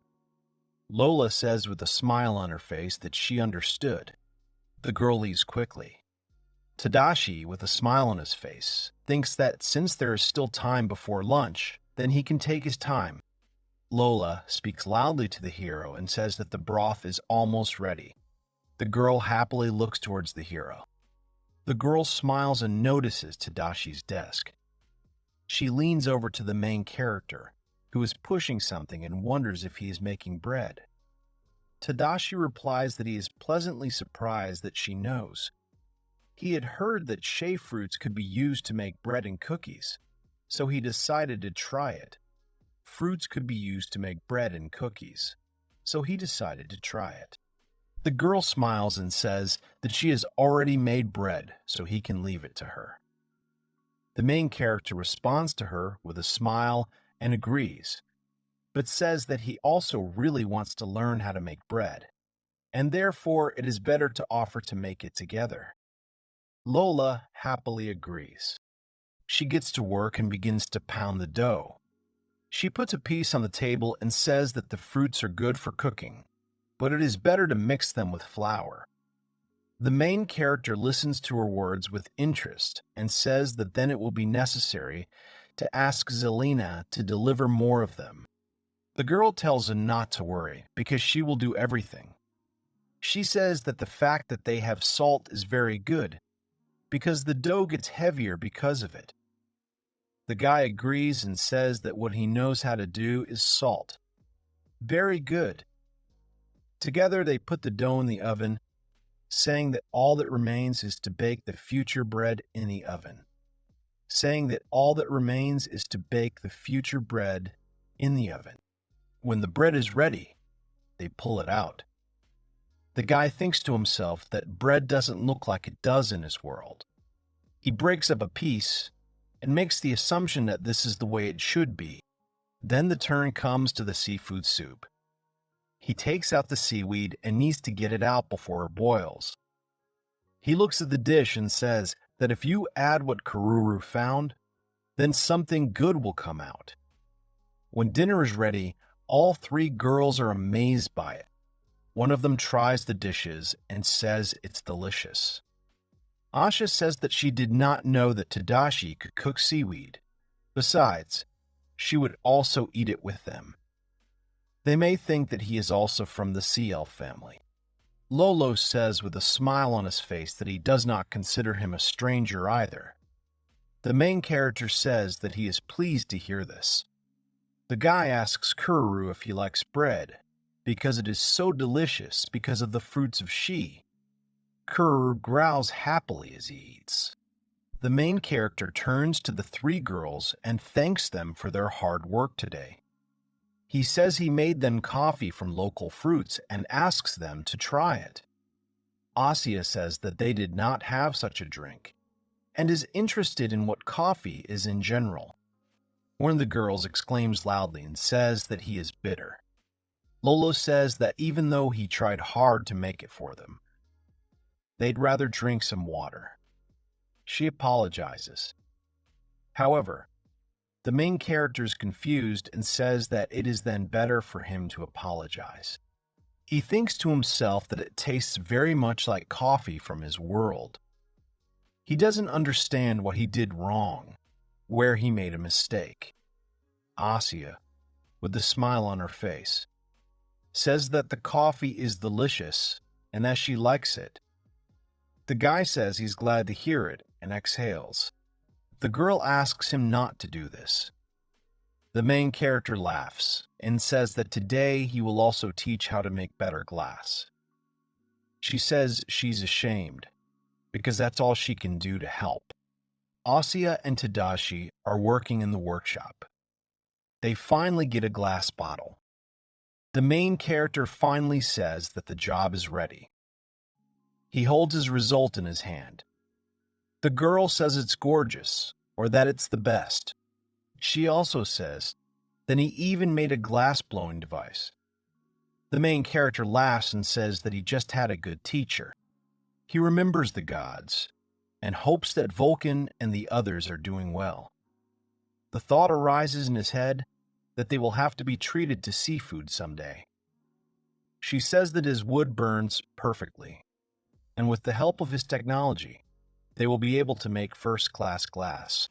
Asya tells Tadashi that if they have more glass, then they will be able to create more bottles for elixirs. Tadashi replies that the girl understood him absolutely correctly and asks her to make as many vials as possible. And the hero also asks her to make glassware. He says that it is more beautiful and stronger than ceramic. The girl agrees. The hero thinks to himself that they need a lot of elixir. which means it's time for him to expand his Alicia grass fields. In addition, they also need vegetables for food. Therefore, they also need to plant a field with them. Tadashi turns to Barry for help. He needs to do something before the sun sets. The girl agrees to help without any problems. The hero thinks to himself, despite the fact that there is a lot of work, he likes to live like this. He makes tools and dishes from what he gets himself. Tadashi thinks that this is exactly how he wanted to live. Suddenly, Bari asks the guy if he needs to pick cotton and rubber today. Then she says she will go after them. Lola tells the hero that if he wants to make thread and fabric, then he will need a spinning wheel and a loom, but it is not easy to make them. But then the girl says that she and Asya can work hard and make them. Tadashi agrees and says that then he will take up sewing needles. The hero is going to use cotton to create threads and fabrics because the quality of such things is much higher. Tadashi says that he doesn't usually think about such things, but he wants to sew nice things for girls because that way they can save on swimwear. Suddenly, Barry notices something and turns around. She calls out to Tadashi. The heroes see a ship sailing towards them. Tadashi says it's Iselin and the others. He's glad they're doing well. Suddenly, others begin to appear behind one ship. Tadashi is surprised that there are so many of them. The ships are moored to the shore. Elves begin to descend from them, unloading their belongings. A girl named Erin rushes at Tadashi, shouting "Mister." The hero shouts that he has already asked her several times not to call him that. The girl points her tongue at this and says she doesn't know anything. Iseline tells Tadashi that they are back. She also says that they brought a harvest with them and asks the hero to take a look. Tadashi is very surprised about this. The hero thought that Iselin and the others would bring only seeds, but then comes to the conclusion that the finished product is still better. He looks at the food baskets and says that barley and hops will be useful in making beer. He uses sugar cane and palm nuts in the manufacture of sugar and butter. The hero also discovers wheat and soybeans in the brought harvest. He thanks Iselin for the food he brought. The girl says that they tried to raise them on the island, but they didn't really want to grow in any way. The girl apologizes for the fact that their island is not suitable for some cultures. But the hero interrupts her, saying that what the elves brought is quite enough. He praises them, saying that if there were more cultures, he would not know what to do. Iselin says they sent almost everyone here to help the hero in the fields. In total, about 150 people arrived. The girl also mentions that in addition, they took some tools that will help in the manufacture of fabrics.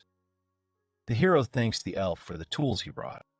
Iselin says that the hero could not doubt her because she ruled the whole country, because that's why she has absolutely everything calculated. Tadashi thinks to himself that now he definitely needs to create fields. But suddenly, Izarine turns to Asa and asks her if any of them had any intimacy with Tadashi. The hero, upon hearing this, falls into a stupor. Asya, blushing, says that none of them even tried to do anything like that. To this, the girl says that she would not be offended if such a thing happened, because he is a great and strong man. The desire to get closer to him, in her opinion, is natural. Tadashi wonders to himself if the girl knows that he hears everything. Then he has a question for Iseline. He asks why there are so many people here. The guy says he doesn't mind, but it's a little confusing for him. Iseline says that all these elves will help in the construction of the village, but she thinks that they will not be enough. The hero asks again in surprise. To this, the girl says that the village will be built only with Tadashi's permission. The hero says that he does not mind living here. but initially he came only to stock up on food. He asks the girl if she really wants to build a fishing village here to get seafood. The girl answers in the negative, saying that she wants to build a village here. Iseline says she is glad that the hero created a forest for them. Therefore, she asks if they can immediately start cutting down the forest and building a village. The hero is a little shocked. He says that a felled tree cannot be used first. It needs to be dried. Tadashi says it will take some time. He reproaches the girl about this, saying that she knows it perfectly well. Tadashi says that if he tries hard, he can do it in 3 days. He says that if he squeezes them hard, it will make the moisture come out much faster.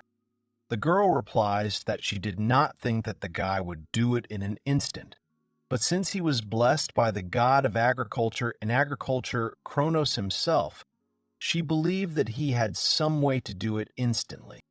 Iseline says that when they returned, she thought Tadashi would have already prepared the wood for them. That's why they took carpentry tools with them. But then her eyes opened, and she realized that it turns out everyone has their limits. The hero does not understand what the girl is talking about. He calls out to her. Iseline turns around and says he wants to build a kingdom led by Tadashi.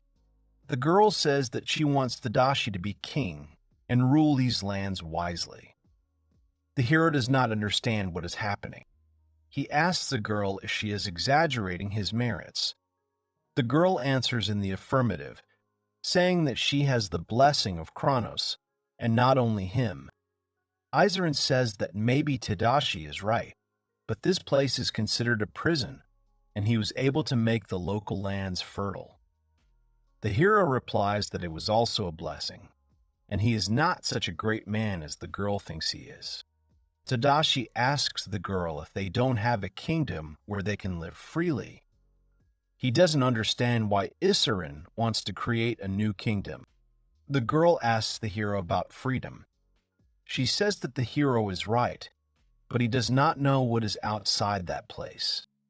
The girl is calling a certain Lisa. The hero looks at her in disbelief. Suddenly, an elf without a right hand appears. Tadashi asks what happened to her. Iseline says that Lisa is a warrior who has served her family for a long time. She says that the girl's parents were eaten by monsters from the army of the demon lord. She herself lost her right arm in an attempt to escape. Iseline gives Lisa an elixir. The girl drinks it obediently. The hero looks at what is happening with surprise. He sees that the girl's arm has begun to recover. The hero thinks that he has heard that the elixir is the best medicine in the world, but he did not think that he would help restore the lost limbs. After the healing, the girl thanks Tadashi, saying that, thanks to him, she can now serve faithfully to Iseline again. Iseline says she wants the hero to understand the whole situation. She says that no matter how well she treats her people, no matter what blessing she has, there is no medicine or food on the island.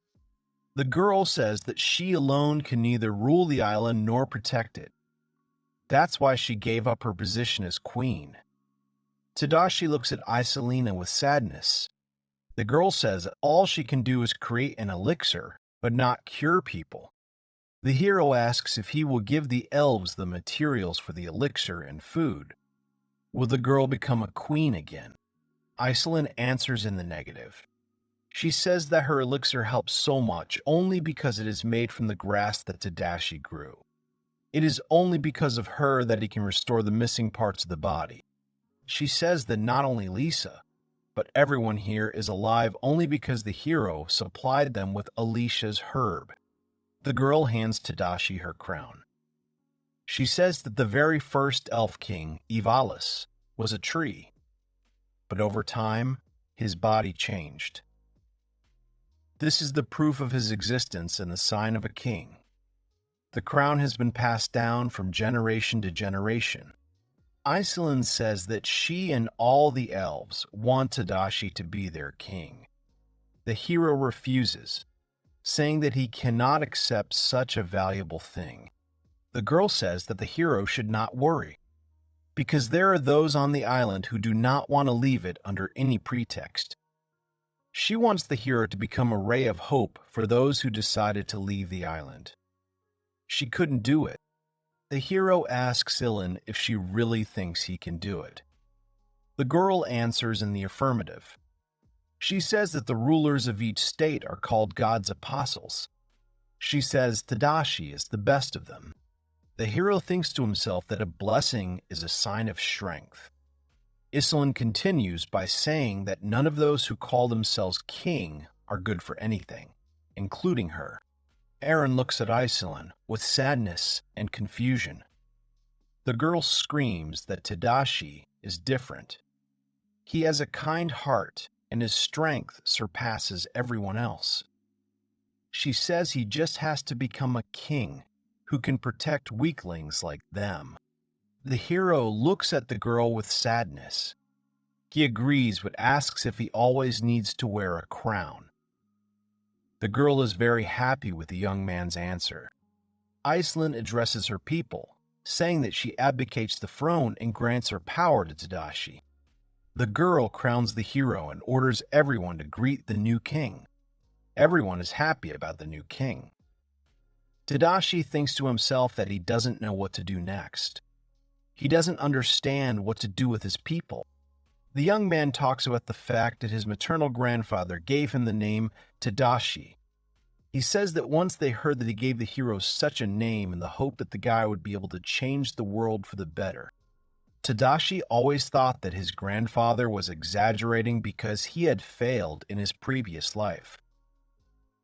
But it seems that in this world he should still try. The hero removes the crown from his head, saying that he no longer needs it. The girl takes the crown and asks where the hero is going now. Tadashi replies that he needs to plow a new field. In addition, since there are more people, therefore, more grass is needed. The young man says that becoming a king does not rid him of things that only he can do. The hero says that the girl knows that the king should always take care of his subordinates. The girl is happy with Tadashi's answer. The hero thinks to himself that when building a village from scratch, it is necessary to think about the placement of fields and the effectiveness of the harvest. Tadashi addresses his people, saying that since Iseline has ceased to be a queen, now the elves must inform him of everything they need. The elves agree. All the happy ones get to work. Tadashi tells Iseline that he didn't think she expected so much from him. The girl does not understand what the hero is talking about. The young man replies that it's nothing and asks her to forget about it. Then Iseline draws the hero's attention to the newly built house. The hero is surprised by the size of the new building. He examines the structure in detail, praises the glass window, as well as the speed of the elves in the process of its construction. Iseline says that she doesn't think that in the process of further construction, they will build so quickly, but for Tadashi, the house was built in the shortest possible time, since he is the king of the elves. The girl tells the young man that he should praise the carpenters who made this house. The hero looks at the workers in confusion. He thinks that among those who have sailed from the island, the number of women exceeds the number of men. Tadashi gathers his thoughts. He thanks the workers. They are just beside themselves with happiness.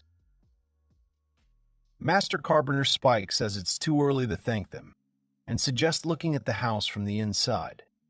He pushes the young man inside. Tadashi is in complete shock. Spike is happy that the new king likes everything inside the house. Tadashi thinks to himself that the boards are perfectly crafted, and the nails are hammered so that they are almost invisible. The hero asks the master carpenter what he lacks from the materials. The guy replies that due to the fact that there is little iron, you have to save money. The hero says that when he is done with the fields, he will immediately take care of the iron. He says that magic iron is better than usual. Spike is very grateful to the new king and says she is counting on him. Tadashi thinks to himself that the iron reserves are running out, so he will need to figure something out with the mine. Then his attention is attracted by the luxurious bed standing in the room. The hero does not understand why it is so huge. Iselin explains that the size and softness of the bed is a sign of royalty, but the hero says that's not what he meant. Tadashi asks if the bed is too big for one person. Iselin says that they forgot that the hero sleeps alone. Tadashi doesn't understand how such a thing could ever be forgotten. It makes him uncomfortable that everyone else is sleeping in tents. Iselin asks who she can choose for the hero. Tadashi doesn't understand what the girl is talking about. She says that it seems that the hero did not like Azia and the others, so she assumes that Tadashi likes girls who are more slender. The hero gets a bad feeling. He asks Iselin to slow down. The girl does not understand what is wrong. She assumes that the hero wants to invite several girls to his place. Tadashi answers in the negative, asking what kind of nonsense the girl is talking about. Iselin says that this is not nonsense at all, and that she does not understand at all what angered the hero so much. The girl says that since the hero has become a king, he needs concubines. Tadashi is lost in his daydreams, but then it dawns on him what Isrin is driving at. Eren comes in here and says that the hero didn't seem to be able to dissuade the former queen from this idea. She says that Iselin never wastes time. The hero asks to explain to him what is going on here at all. Iselin says that Tadashi doesn't need to worry about anything. She says the elves and beastmen really appreciate the connection with kings. Besides, they have very few men now. The hero is outraged, saying that they do not exist at all. The girl says that thanks to the hero, her people have no problems with housing and food. Therefore, she thought about procreation. The hero asks if they don't hate people. To this, Iselin says that Tadashi is different from them. She also mentions that elves usually dominate the bloodline, so an elf-human pair is more likely to be born an elf. She tells the hero not to worry. The hero thinks to himself that he imagined the elves to be completely different. Iselin says that even if a human is born, she thinks that the child will be happy to live in such a family. She also says that they need to rebuild their family, because they lost so many in the war. Iselin is sure that they will be the best for Tadashi. She suggests that Tadashi first get close to Eren, the leader of the Beastmen. Then she offers him Lisa. The hero says that he does not know her at all and will not get close to her. Iselin is surprised. She says Tadashi is different from other human men. Elves have heard that human men always need a girl. The hero replies that this is so, but, in his opinion, do not forget about feelings. Iselin says that elves have a breeding season. Besides, the body structure of humans and elves is very similar, so these problems should not arise. She says that if Tadashi wants children, then it's worth getting closer to the elf only at the moment of the cycle. The hero is outraged by Iselin's behavior. He says that since Lisa is a royal guard, she can sleep in the same bed with him, but he won't do anything with her at night. Iselin asks what about Eren? Eren asks if she can get in line too. And then she says that Iselin herself is the most suitable for such a role. The girl confusedly replies that she thinks she's not Tadashi's type. Eren says that Isrin is so confused because they didn't work out last time. She advises the former elf queen to be more assertive. Then the hero realizes that this was the last time.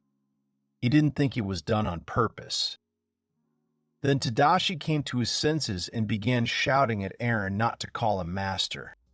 The girl asks the hero that she can call him king, but does not think that this will change Tadashi's reaction. The guy answers in the affirmative and asks why Eren can't just call him by his first name, like Iseline. The girl replies that Iseline is an exception. If she calls the hero simply by his first name, then this may affect his reputation. The hero does not understand.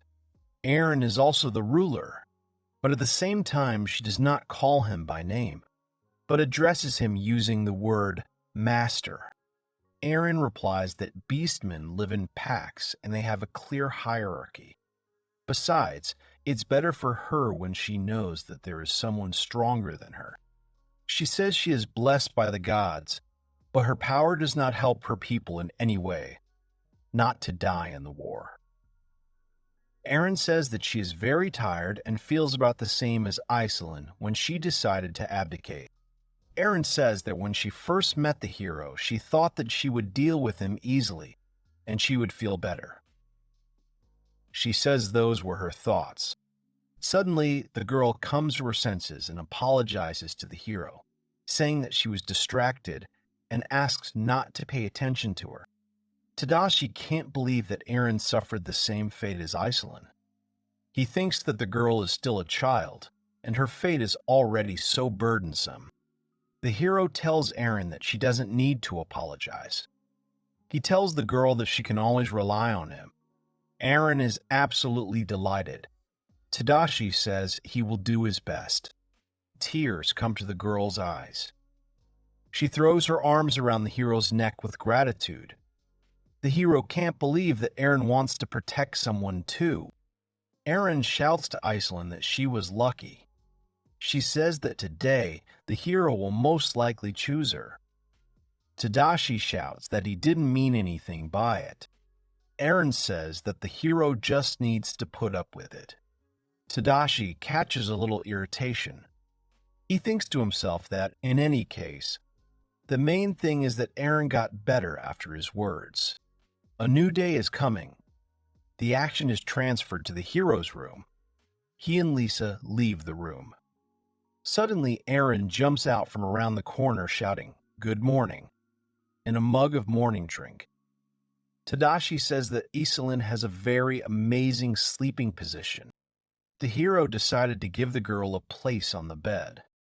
Eren says that if she hadn't been so brave, she would have done the same. The hero says that it was Eren who ran behind Lisa's back, to which the girl replies that she is already used to it. Tadashi thinks to himself that he was confident in his stamina, but Iseline managed to knock him out of the race. After a while, Iseline herself wakes up. The hero, embarrassed, turns away from her and says that today we need to try again. The girl does not understand what is the matter. The heroes go to the fields. Tadashi says that the wheat harvest for their main bread was finished yesterday. He says that next comes sugarcane, barley, and hops. Iseline says that she understands why the cane is needed, but it does not occur to her what will need to be done with so much barley and hops. Tadashi says they will brew beer. Iseline asks again. Tadashi asks if the girl really doesn't know anything about beer. She replies that they brewed barley wine on the island without using hops. They also used it as a medicinal plant. According to the girl, the hero understands that hops were not used in early barley wine. The hero says that such wine differs from water in that it does not spoil, so it was used during the voyage. Tadashi wonders if the taste has changed. The hero thinks that they will make a drink of barley wine from the gods who were so kind to them. It should be as delicious as possible. Tadashi asks Iseline if there are any beer-making specialists. The girl says that there is someone who has the same blessing as the hero. Tadashi asks to introduce them. This person turned out to be a girl named Merle. She works as a cook. She listens attentively to the hero and says that she understood everything and will try to fulfill it. Tadashi thanks the girl. The hero says that he has already made barrels, so Merle can use them. Tadashi himself is going to the blacksmith. The girl asks you to rely on her. The hero moves forward to the blacksmith. He comes into his tent and asks Asuya if she made nails. The girl answers in the affirmative and also informs that she has repaired the tools.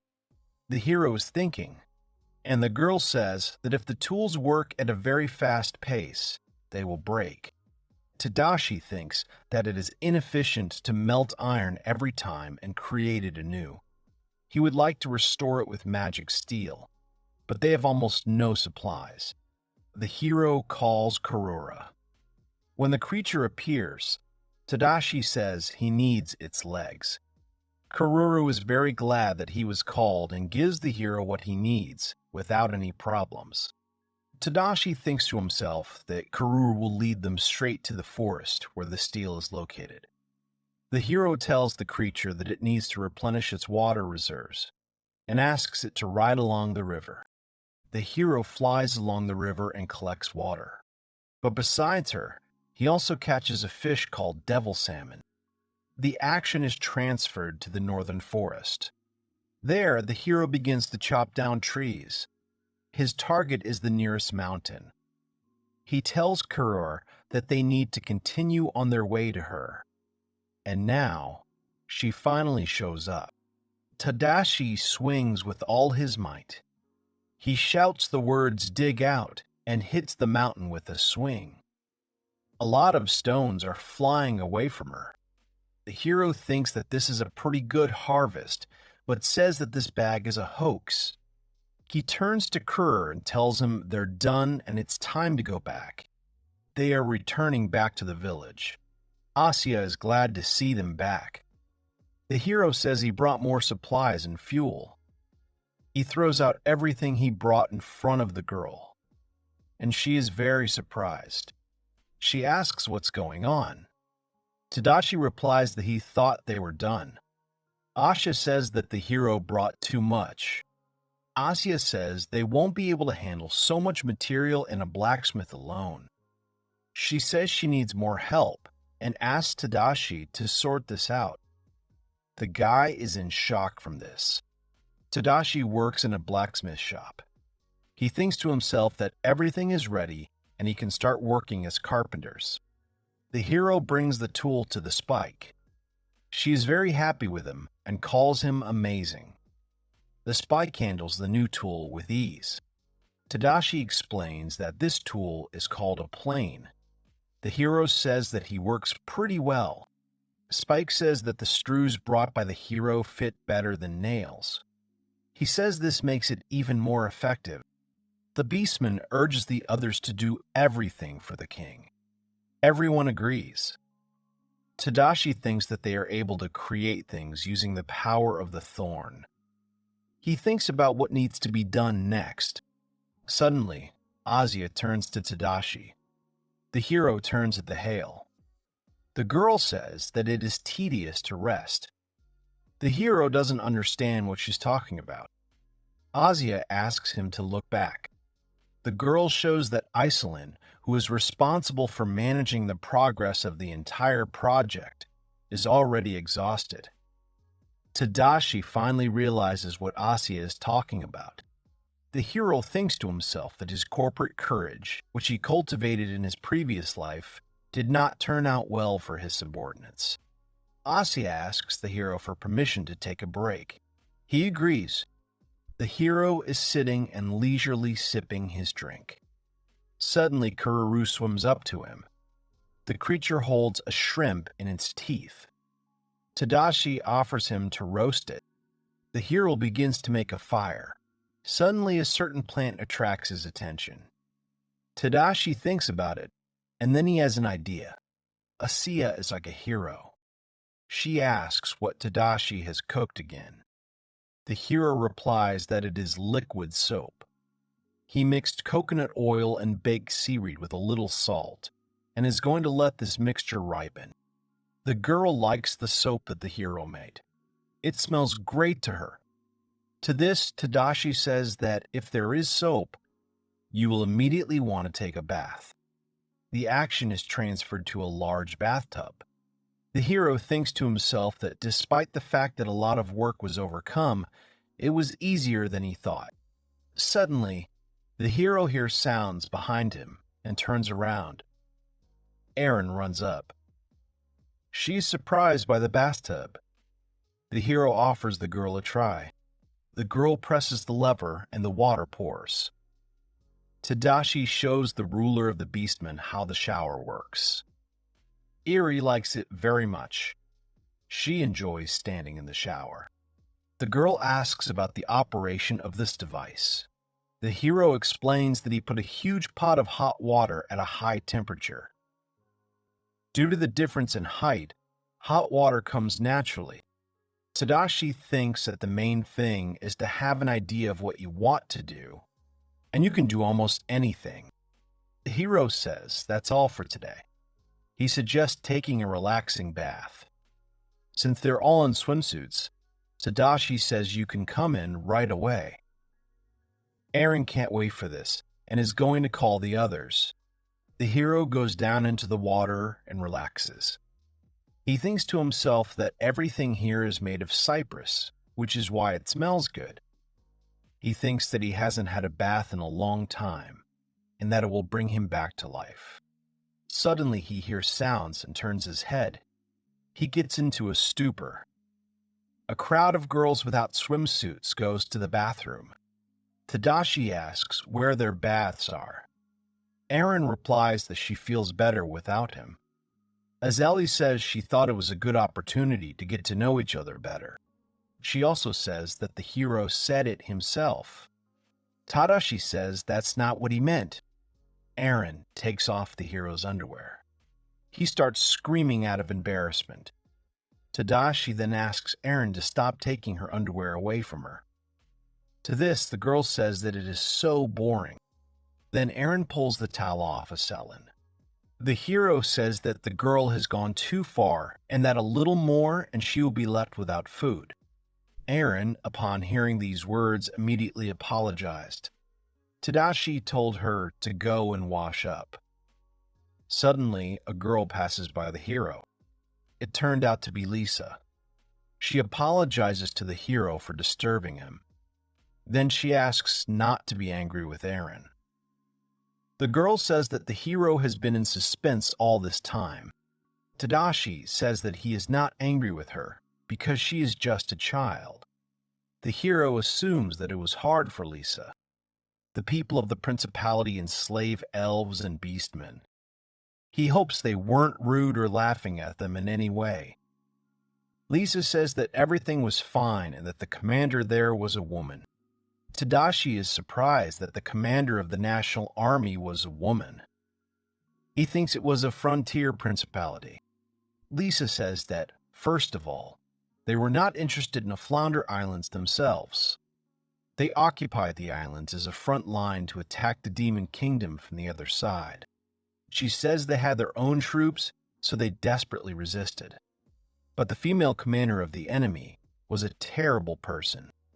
The girl says that even though the commander was a royal person, she went to the front and killed several soldiers with one blow. Lisa says that's when she lost her arm. Tadashi thinks it's a damn interesting story. He is sure that Lisa has her blessings, but he would not want to antagonize them if he could help. Lisa said that the duchy also needed food for its army, so Isley agreed to become the duchy's treasury and supply it with food in exchange for guaranteeing the safety of her people. Tadashi thinks that perhaps the duchy wanted to disarm the army of elves, impose heavy taxes on them, and make them slaves. In his opinion, this is a disgusting way. Lisa asks if she can ask the hero some question. Tadashi answers in the affirmative. The girl approaches the hero's ear. She asks how the hero could tolerate the proximity of a girl.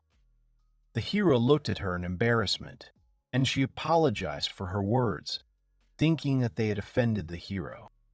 Lisa says she's just wondering how the guy managed to restrain himself in the same pastel with Lady Iseline, not to mention someone like Lisa herself. Tadashi says that the girl is also decent and attractive. Lisa thanks Tadashi for the compliment and also mentions that this is the first time a man has said this to her and that she is very flattered. The hero looks at her furtively, embarrassed. Then a thought occurs to him. Tadashi tells Lisa to set boundaries, that is, draw a line. The girl looks at him in incomprehension. The hero says that when the beer is ready, he thinks to arrange a festival to make an offering to the gods. He offers to arrange a Shinto wedding. The girl is thinking about the wedding ceremony and specifically about the Hatsuhana ceremony.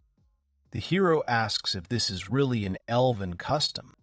Lisa explains that girls give flowers to the man of their dreams on the day of the spring festival when they reach a certain age. When a man receives them, the marriage becomes concluded. Lisa says that, being occupied, they did not have such freedom of action, as they eventually fought for the right to live. The hero says that from what Lisa said, he understood that it was customary for them to propose to a woman. Tadashi thinks it's because of this custom that Iceland is so active. Lisa asks what kind of wedding ceremony the hero wants. Tadashi replies that she should be wearing a wedding cake, a gorgeous outfit, and an exchange of rings. Lisa says it's a pretty big celebration. Tadashi thinks that's really the case. He thinks that if he and Iceland are going to get engaged, they will need wedding dresses, and they will also need to make rings and determine the ingredients for the cake. The hero is seriously thinking about it. Then he and Lisa hear a voice behind them and turn around. It was Aaron. She asks if Lisa is talking to the king alone.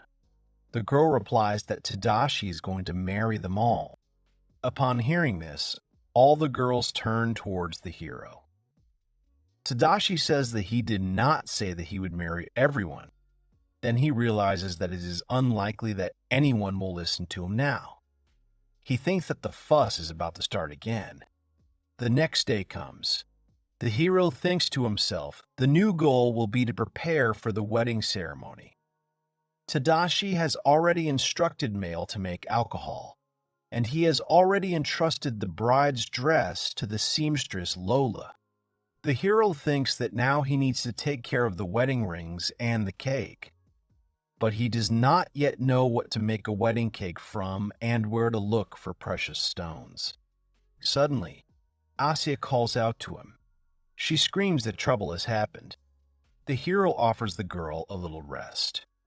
Asya replies that now is not the time to rest. The girl asks the hero to take a look at what happened. The hero says that these are diamonds, rubies, and even sapphires. To this, the girl replies that they mixed with the magical minerals that the hero had. Tadashi recalls the situation when he brought the material to the blacksmith. He thought that magic minerals didn't mix with anything else, but it seems he was mistaken. Tadashi says that at least Asya found them. Otherwise, he was worried about the rings. Here the girl turns to the hero. She asks if he can trust her to make the rings. Tadashi immediately agrees and says that he entrusts them into her hands. Asya thanks him for his trust and says that she will make them with the pride of a craftsman.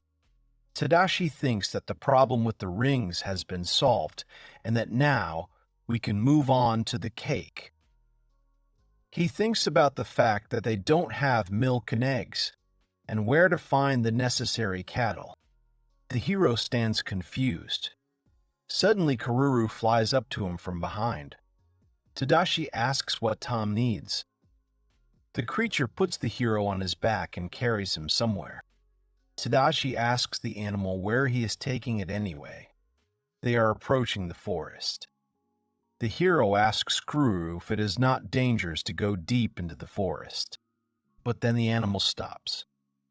Tadashi says they've gone too far into the forest. Then Karuru starts growling. The hero doesn't understand what's going on. But suddenly it begins to seem to him that there is someone in that direction. A look of fright appears on his face. He sees a huge number of cows and roosters in front of him. Tadashi sits on the Karura and shouts towards the animals. He offers to feed them. The beasts ignore Tadashi's suggestion. Then Karuru intervenes. He barks furiously at them.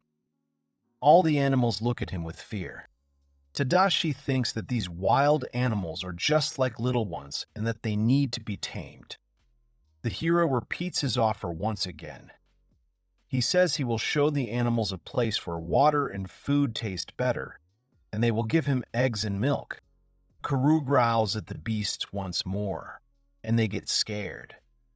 But they become obedient and ready to follow Tadashi. The hero, sitting on the Karuru and leading the animals behind him, says that if you try, it's easy to tame.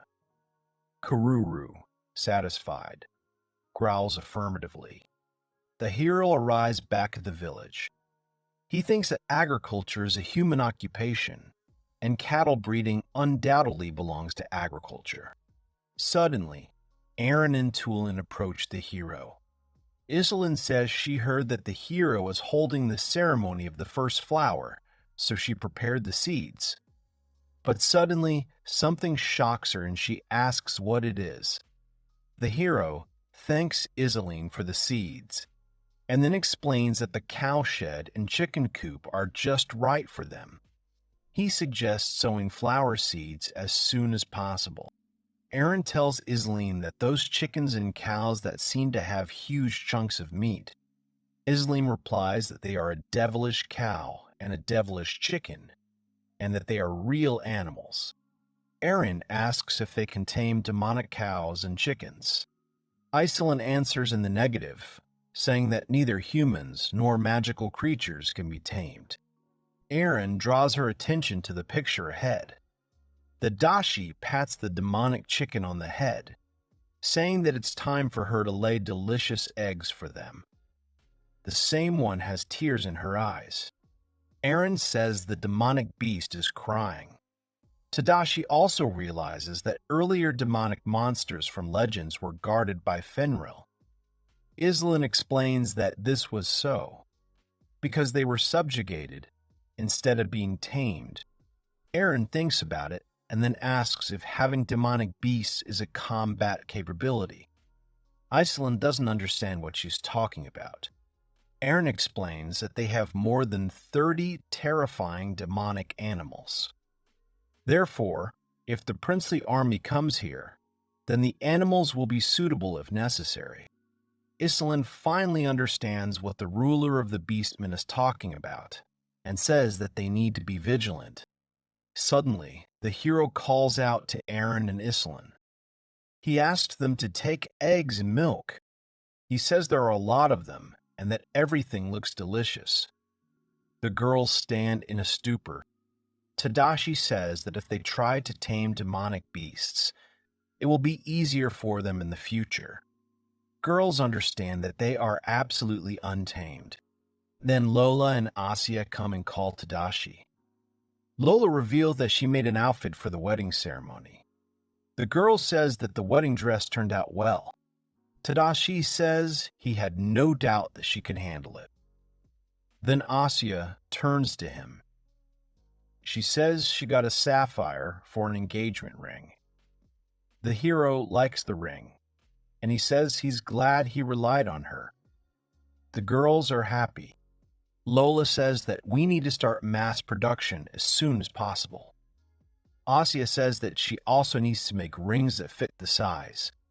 The hero stops them, saying that they need to have a bread tasting first.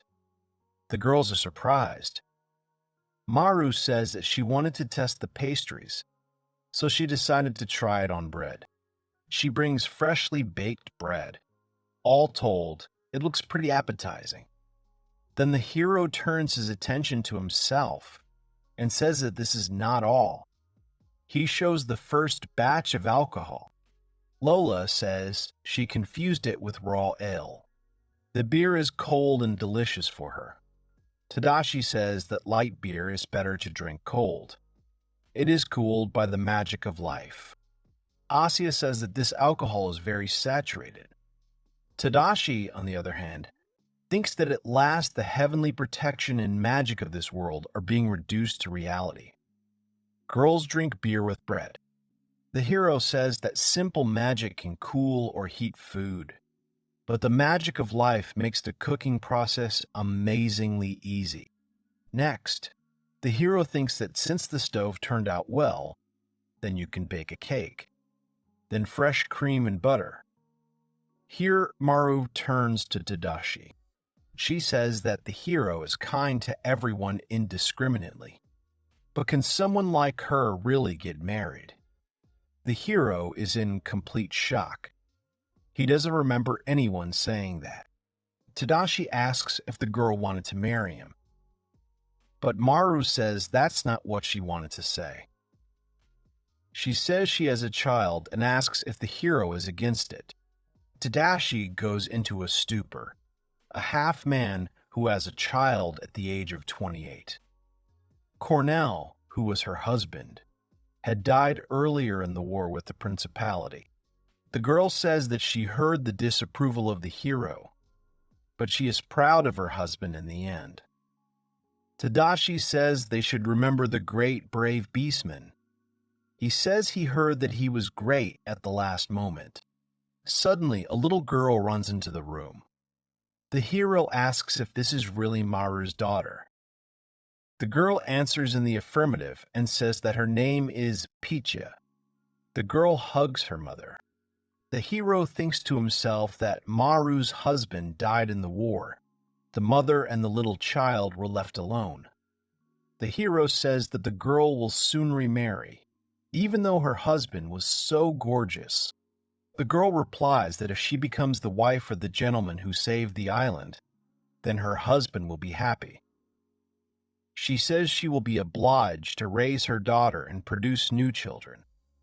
The hero picks up a glass standing on the table. Tadashi gulps down the contents of the glass. Then he says he realized they needed to get married. The hero turns to Picha and tells her that she can call him daddy. The girl accepts the hero's offer, and Maru thanks him for the permission given to her daughter to call him father. The hero also says that after the ceremony, the girl can call him by his first name. The girl agrees. Tadashi thinks that this is exactly what he should have done. The day of the wedding ceremony is coming. Tadashi says the preparations for it have been established. The village's population of 100 people fit into a small town. Tadashi says that in any case, they have a huge assortment of dishes: wild vegetable salad, baked bread, spicy seafood soup, tenderloin steak, wedding peach cake. Suddenly, Aislinn calls out to the hero. He turns around. There is a crowd of girls in wedding dresses behind the hero and says they are ready. Tadashi looks at them with surprise and embarrassment. The hero thinks to himself that he did not make sure the day before how many people would come, and he did not expect that he would marry all 7. Aislinn asks the hero that something is wrong. Tadashi answers in the negative. He thinks to himself that marrying everyone at once is unlikely to be ethical. He decides to accept it as the custom of the island. Barry says that Tadashi is very generous anyway. She says that if the hero deepens his friendship with someone, he will still get married, no matter who it is. Tadashi looks at her in confusion. He says that's not the case at all.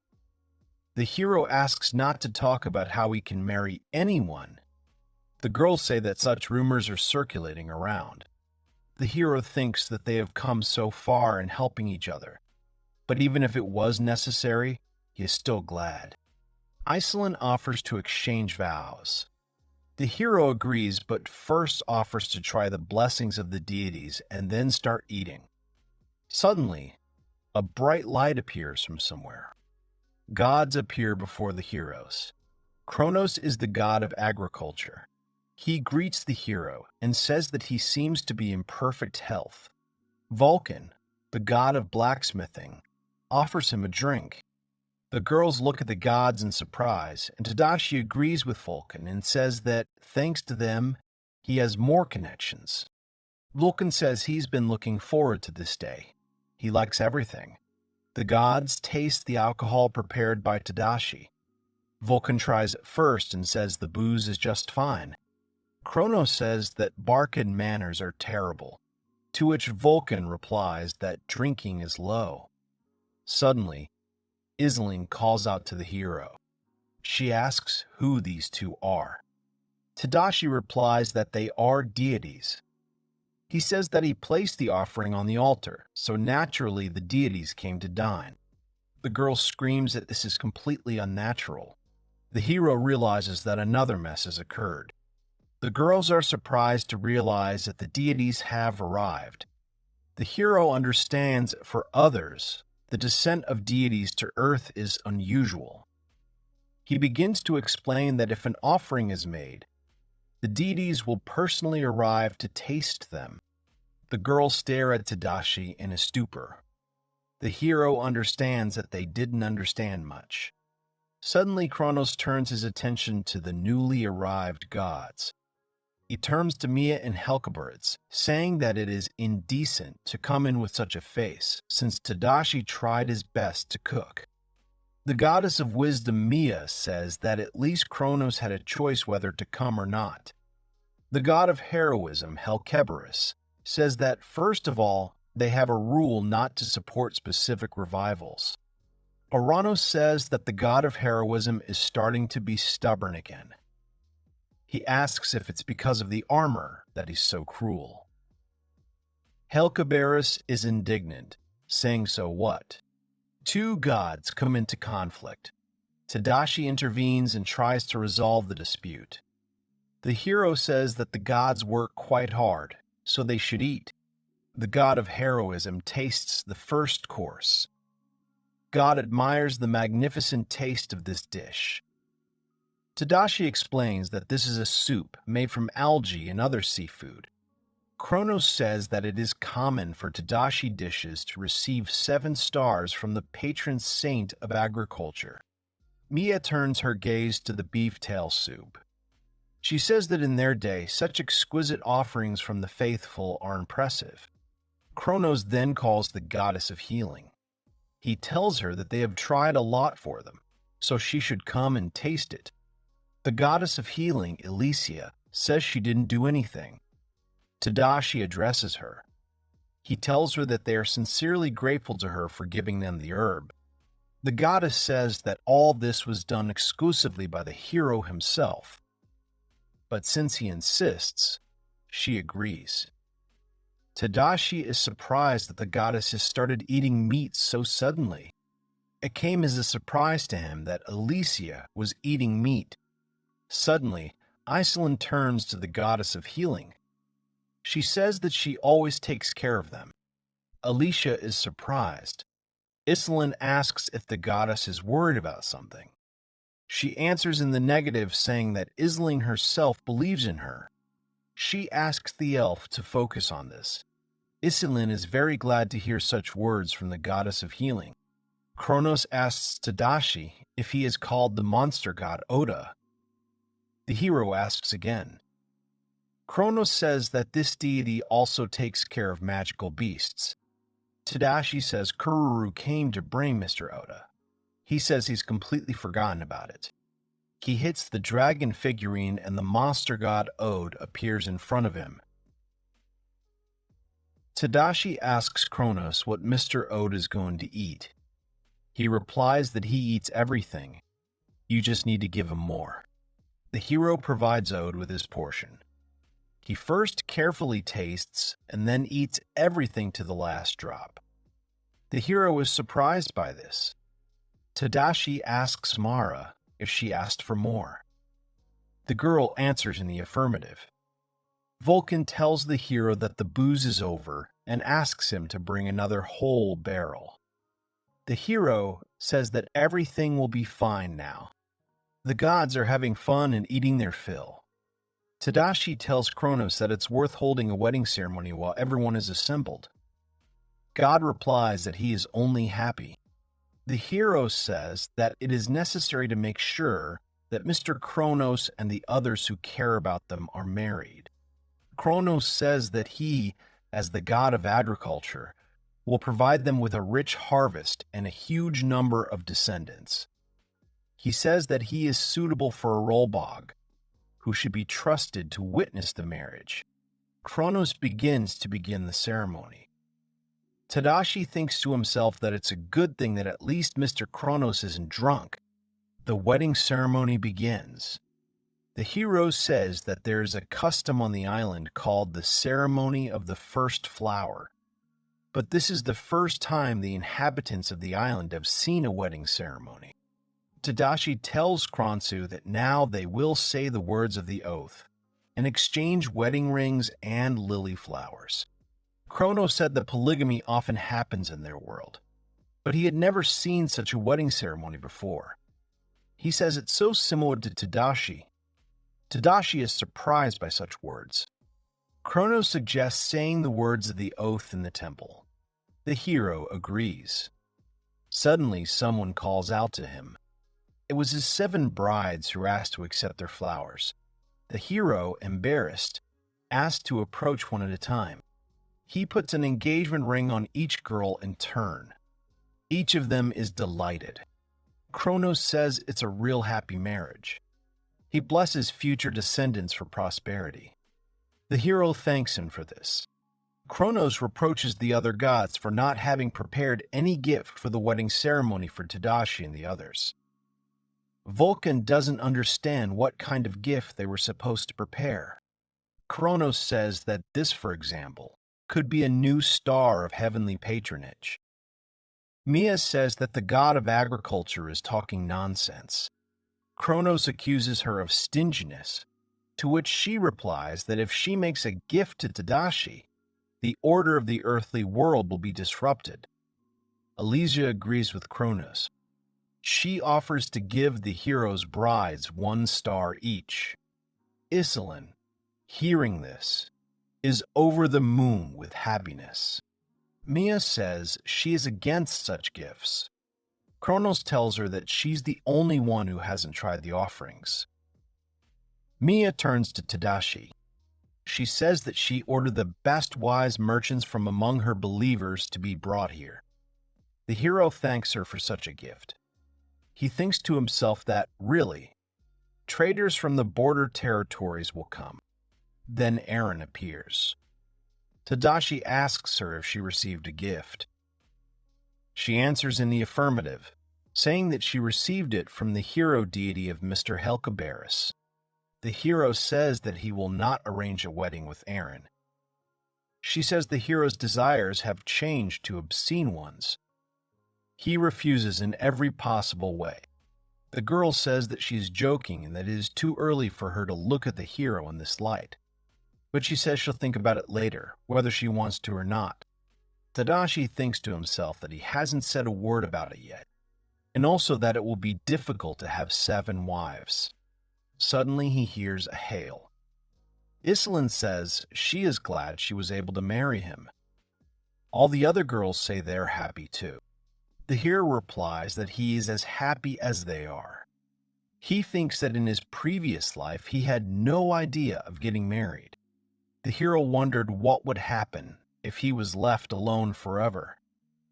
But in this world, not like his, he is not alone. The girls whisper that isn't it amazing that the king can make the gods descend to the earth. Others say that this is not surprising, since Iselin and the others are also blessed, and this is a legend. They call Tadashi the most important king recognized by the gods. The girls say that in addition he cooks deliciously, so the coming of the deities is justified. Tadashi thinks that, soon, this village will cease to belong to anyone, and will become divine. He thinks that instead of uncertainty, it is better to cultivate these lands. Thus began the legend of Tadashi, the king of food. The wedding ceremony did not end all night. Isekai suggests that all the girls line up in ascending order of breast size. Lisa asks the girl if it's okay that her breasts are small. She asks if there are no competitors for her here. Lisa replies that everyone has different tastes and that, for example, Tadashi does not accept this. The hero thinks that the girls are arguing about the order and do not agree. Then he says that everyone is tired for today and it's time to go to bed. The girls flatly refuse to go to bed. Suddenly, Maru turns to Tadashi with a question. She wants to know if the hero had any experience. The hero confusedly asks what she is talking about. The girl says that no one else has experience, so there may be problems. The hero feels the overwhelming power of persuasion. Tadashi suggests that Mara tell everyone about it. The girl says it's a good offer. She says she needs a partner for visual learning. The hero looks at her in a stupor. Then he clarifies again. Tadashi says it's a shame. He says that even if a girl could, there would never be another like her. Maru says she could offer a ship. She says that the girl is also a half-beast, and he is about the same age. The hero thinks that Maru wants to bring them together. Spike says she can lead the process. She says the hero can just think. She won't be around. The hero thinks that this is some kind of compromise. He says he agrees. Maru asks him not to overdo it and rely on her. Spike says it's nice to meet him. The next morning comes. The hero turns to Maru with a question about her plan. The girl asks permission to speak. Tadashi allows it. She says that everything is fine, but at the same time it is even too good. Maru says that the test was successful. Now Tadashi is in danger. The hero does not understand what she is talking about. Maru shouts that the hero needs to be aware that he is putting himself in danger. She says that if he relaxes, his partner can kill him. Tadashi thinks it's because the god of agriculture gave her 7-star physical strength. He thinks that now, one way or another, he needs to move forward to the royal garden. Migrants from the Kanbar archipelago flooded into the village of the descended gods. The population of the Tadashi kingdom continues to grow rapidly. This hasty prosperity became known to the county of Frontrunner. The action shifts to the capital of the county of Frontrunner, Century. The county was founded by 100 soldiers and 1 brave man, after which it grew into a state with a large army. The only daughter of the ruler of the county of Frontrunner, Zestar, is Matilda von Frontrunner. The girl is sitting at the table, surrounded by various documents. She is bored with reading the reports, but there is nothing she can do if her father entrusted them to her. The girl is sitting lost in her thoughts. Suddenly, a man named Ojen von Fontaine walks into the room. He turns to the girl. She'll look up at him. He says he came with a report on disturbing activity in the Kanbar archipelago. The girl asks if there is not an important base for the next offensive, and what is going on there in general. Ojen says that according to the stories, they cannot cover the needs of even half of the inhabitants of the archipelago. He says that because of the high taxes, there is a possibility that everyone will flee from there. They need to get to the problem sooner. Matilda says to leave them. The man wants to object, but the girl asks him to call the commander-in-chief to her. Ojen says that disrespect should be discarded for someone like him. Ojen repeats that there are still people in the country and that the commander-in-chief should think carefully. To this, the girl replies that the plan for a counterattack is getting closer. She says there is no need to investigate the situation on the island. Ojen obeys. Matilda then apologizes to him and says she was too short-tempered. Then she looks out the window at the city. The girl thinks that now the victory over the Magic King is in their first place. A pleasant wind is blowing on her. Matilda thinks that if you miss the chance to attack now, you can lose the country. The girl thinks that they will launch an attack and win. She sees only this road, and in her opinion there is no other. The action is transferred to the Divine Village, to the fields. Tadashi is working in the field. He thinks that there are already more than 5,000 migrants from the island, and every day there are more and more of them. He thinks that they have a lot of territories, but no matter how many fields you expand, it's still not enough. Suddenly, a voice calls out to the hero. It was a Scylla riding Kururu. She was screaming that trouble had happened. The hero asks what happened. Iselan says that new applicants for resettlement have arrived. The hero asks what's wrong with that. The girl explains that one by one, crowds of dwarves and cat demons are coming. She says it's a very important matter. Suddenly, a girl appears on Kururu. Tadashi asks Iselan if she will introduce them. The girl shows herself completely and asks if the hero is the same Tadashi farmer, the king of this country. The hero asks the girl who she is.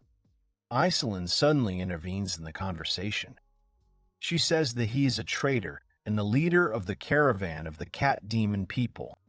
The girl says she is glad to meet them. She introduces herself as Shinku, the head of the cat ears trading caravan. Iselan notes that this is a rather interesting name for a trading caravan. The hero says that cat demons belong to the race of cats. Shinku says this is to make it easier for customers to remember. Their trademark is everyone's favorite cat ears and tail. The girl asks if the hero is reborn. She thinks that the goddess Mia introduced believers to him. She says that the hero lit up the area and in the blink of an eye built a village and plowed a field. That's why she thought he was reborn. Shinku asks if she can explore these surroundings for the future. The hero answers in the affirmative. But he mentions that he needs to meet with the dwarf people. Iselan offers to take over some of the work. She is ready to accompany Sinka while the hero meets with the dwarves. Tadashi answers in the affirmative and says that he relies on the girl. The hero himself jumps on Kurura and, saying that the guest should not wait for him for a long time, goes to meet the dwarves. The hero arrives at the place. He really sees dwarves in front of him. He's getting closer. One of the dwarves calls out, wondering if he is the king of Tadashi. The hero answers in the affirmative and asks the dwarf if he is the leader of the group. The dwarf answers in the affirmative and says that he comes from the large mines of the Principality of Frontrain. His name is Overon, and he serves as the head of the known group. Tadashi says that fortunately they have a surplus of land, so the dwarves can freely live with them. As for trees and food, he will reproduce in the right amount, so the dwarves could live in the mountains near the mines of the village. The hero says that in addition to magic ore, you can even get jewelry in the mountains. Overon asks if Tadashi can give them such important information. The hero replies that this was one of Mr. Barkin's instructions, so he thinks he can believe Overon. Upon hearing this, the dwarf burst into tears of happiness. He called the hero a very generous man. He swears that both of his hands will serve King Tadashi for the rest of his life. The hero says that he is slightly exaggerating.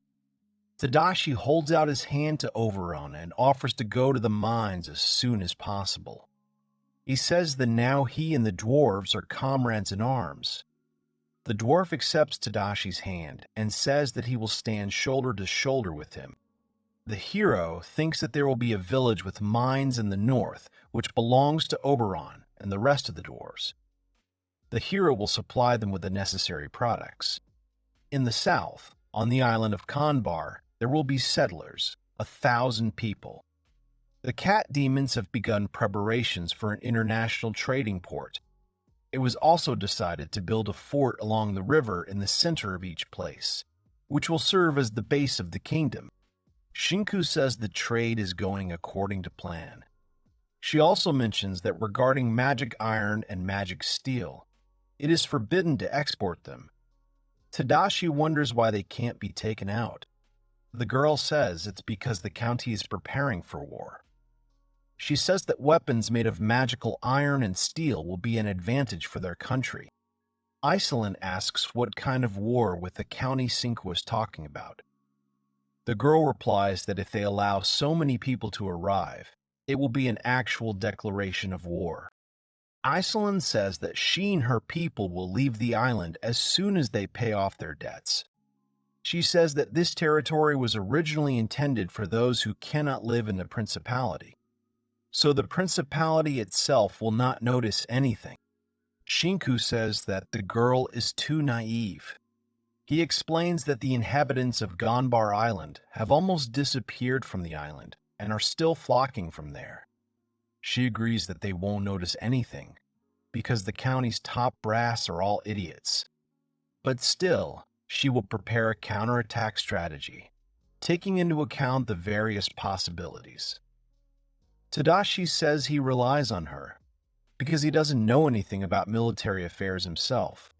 Shinku says that he can rely on her. Overin says that the dwarves will also do their best for the king.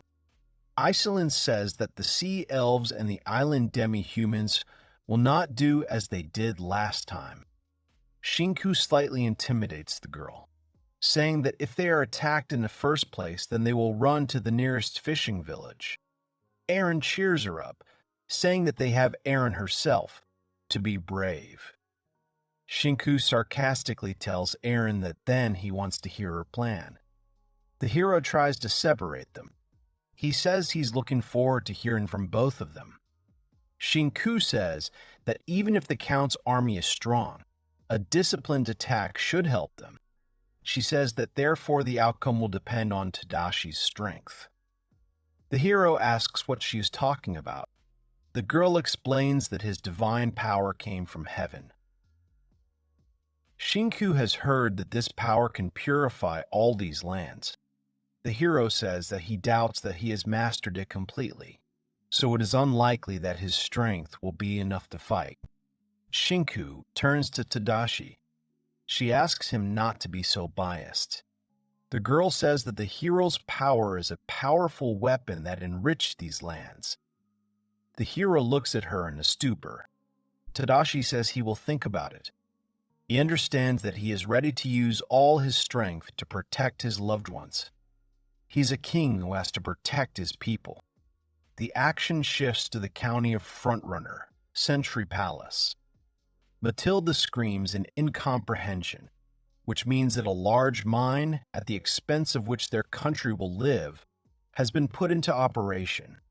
She is told that the workers have disappeared one by one. The girl does not understand why this happened. She understands that if they don't manufacture weapons, their army will collapse. Suddenly, Ojin comes in and says he's sorry. He brings something to Matilda. She asks what it is. He replies that he brought them to her because they have something to do with what happened. Ojin says that these mushrooms are collected on the border of the territory of Gambol Island. He says that the fact is that mushrooms do not grow in such quantities on their island. The girl tries the mushrooms, saying that she does not understand what the man is driving at. Ojin says that, in other words, the people have fled to more fertile places. The girl says that there are no places like the Land of Dreams. Ojin says that the results of the investigation are as follows. It is reported that a new kingdom has appeared on the border. Matilda says that she has heard about the border areas, but they have become uninhabitable. She does not believe that the disappeared citizens have left their country and fled abroad. It annoys her that they did this before the demonic kingdom's counterattack. She asks who can handle this case. Suddenly, a voice is heard from behind the door. It turned out to be the 4-star colonel general of the Army of the Heavenly Stars, Graham, the owner of a magic sword. He asks for permission to destroy the kingdom. The girl asks Ojin if he should be allowed to do this. The man responds to this with a sharp refusal. He asks Matilda to remember his work on Conbar Island. His squad of 100 men attacked the beastmen without permission and incinerated an entire village. The girl says that she is busy with preparations. She doesn't see any problem if he can replace her. The Colonel General says that she should have realized this much earlier. Ojin tries to object, but Matilda is adamant. She says she has decided to rely on Graham's squad. Ojin looks at her in shock. The girl tells Graham not to disappoint her this time. He promises to meet her expectations. Graham and his squad are moving towards the island. One of them says that the rumors were true. Graham says that this is indeed the case. All the elves, beastmen, and the like have gone to the border territories. He says that if they try to escape from them, it will be their huge mistake. The man plans to profit again. Graham tells his subordinates to loot as much as possible, and his task will be to extract information from enemy lands. The soldiers obey. Graham plans to have some fun after work. The squad enters the village and is surprised that there is no one there. The soldier says that the island elves and beastmen have gone to an unknown destination. Suddenly, they hear a noise from the side. Demonic beasts are running at them. The squad is in complete shock. The soldiers are shouting that they need to disperse. One of the warriors, according to him, is some kind of simple bird pecking at his hand. Graham fights off the beasts with all his might. He yells at the soldiers to keep their guard up. He says that these are not simple animals, but demonic cows and chickens, which belong to the A rank of animals. He says to attack the 5 of them. It's strange to him that these demonic animals are too aggressive. Graham understands that he was too frivolous, and it is worth being more careful in these territories. Shinku, Eren, and Tadashi are watching this painting from the bushes. Shinku says that by using demonic animals, they reduce the number of soldiers. Just like Eren said, Shinku asks Eren why she has been silent for so long. Suddenly, the girl asks Tadashi to leave the soldiers on them with Shinku. The hero asks if she wants to attack them. The girl says that they burned down her village. She will not forgive them and wants to kill them. Tadashi tries to calm Eren down, but she is determined. She says it has to be done either now or never. The girl asks the hero to leave soon. Tadashi realizes that an attack is imminent. The girl rushes into battle, thanking the hero for allowing her to attack. A squad of beastmen rushes at the enemies. The beastmen are moving into battle. Graham turns and sees them. He is about to run, but then someone calls out to him. The ruler of the beastmen appears before him. The man remembers her. The girl immediately attacks him. Graham is surprised by her strange sword. The man says that since Eren fights with the magic sword, she has taste. The girl is full of hatred for the enemy. She is sure that this is the man who set the village on fire. But suddenly, Graham is grinning. He says that this time, Eren will die in flames. He's casting a sulfuric acid spell on his sword. He attacks the girl. She dodges, which puts the man in a stupor. Graham doesn't understand how she could have escaped. The girl says he won't insult her anymore. Eren says that thanks to Tadashi, she became a 4-star warrior. Graham wonders why the girl is not being taken by a sulfuric acid spell. Eren attacks him again. She strikes blow after blow. At one point, she breaks the opponent's sword. Then she pierces his chest with her sword. Pressing her sword on her chest, the girl says that Graham is for Cornell. The man looks at Eren with horror in his eyes. He starts coughing. The girl clenches her teeth and screams that Graham is here and will leave this world. The man looks at Eren and issues his latest insult in her direction. The girl pulls out a sword from her body. She stands confused. Tadashi comes up behind her. He asks if Eren is okay. The girl turns to the hero. She says she was able to do it. The hero looks at her and then says that she really did it. He says that this battle is for them. The action shifts to the Principality of Frontrunner, Century Castle. Matilda learns that Graham's squad has been defeated, but she does not believe that Graham himself, the owner of the demonic sword, was defeated. Ojin says that's exactly what it is. He says that, according to the soldiers who miraculously escaped, the squad was attacked by demonic beasts and beastmen. The girl asks again. She asks if the kingdom bordering them is using demonic beasts. Ojin says they underestimated the opponents. The girl gets annoyed, but then she says it's important information right now anyway. Ojin says they collect information from migrants and traffickers traveling outside the country. A letter was delivered from the Tadashi kingdom bordering them. Matilda unfolds the letter. Ojin says that there are several issues that they want to discuss with representatives of the principality, including the issue of captured soldiers. Matilda says she will be there to discuss everything.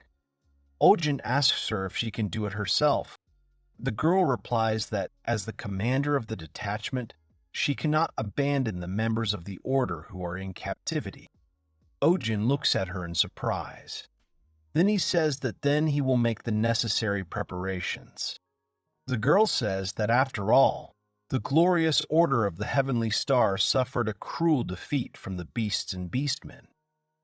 She says it was a mistake to underestimate the situation and leave it to its fate. Ojin asks Matilda to refrain from rash actions and not repeat mistakes. The girl replies that she is no longer a child to be lectured. The girl clenches her fists. Ojin obeys, but he says that sometimes a leader should stop and look at the situation. Matilda replies that they can't stand still right now. She says that they are ready to sail, so they need to go to the Kambala Islands with 2,000 knights and 20,000 legionnaires, as planned. The girl says that she will take 1,000 knights abroad with her. Ojin says he will accompany her to the negotiations. The girl agrees. Everyone arrives on the island. They wonder what kind of port the Tadashi kingdom is building. They enter the dock. Matilda doesn't understand where they got the money from. Ojin replies that they are supported by the Shinku Trading Company, as well as the Cat Ears Company with the blessing of the God of Wisdom. Matilda says she doesn't see any warships, not soldiers. She says that for all their wealth, they don't have much military power. Ojin suggests that perhaps they are trying to keep their capabilities a secret. Ojin says that there are powerful demonic beasts from the borderlands on the side of the Tadashi kingdom. He says that he has already told Matilda many times that you should never let your guard down. The girl says she knows it anyway. Suddenly, a greeting sounds behind her. It turned out to be Tadashi. He asks if they are representatives of the principality. The girl asks who they are. The hero says that he is Tadashi Ono, a farmer by profession, but also the king of this country. The girl is surprised that a mere mortal like him has caused such chaos. Ojin whispers to Matilda and points to the hero's hand. Ki tells her that there are 9 stars of blessing on his hand. Tadashi reports that he is often told that this is unusual. He says he has 7 stars in agriculture, blacksmithing, and heroism. The girl does not believe that the hero really has such a large number of stars. Ojin tells her that she has to believe it. Matilda is outraged by this. She says the man is asking her to believe a joke about multiple stars. Ojin says that it is impossible to build such a rich country in the god-forsaken frontier. But if the hero has received the blessing of the god of agriculture, then there is an explanation for this. Matilda is angry.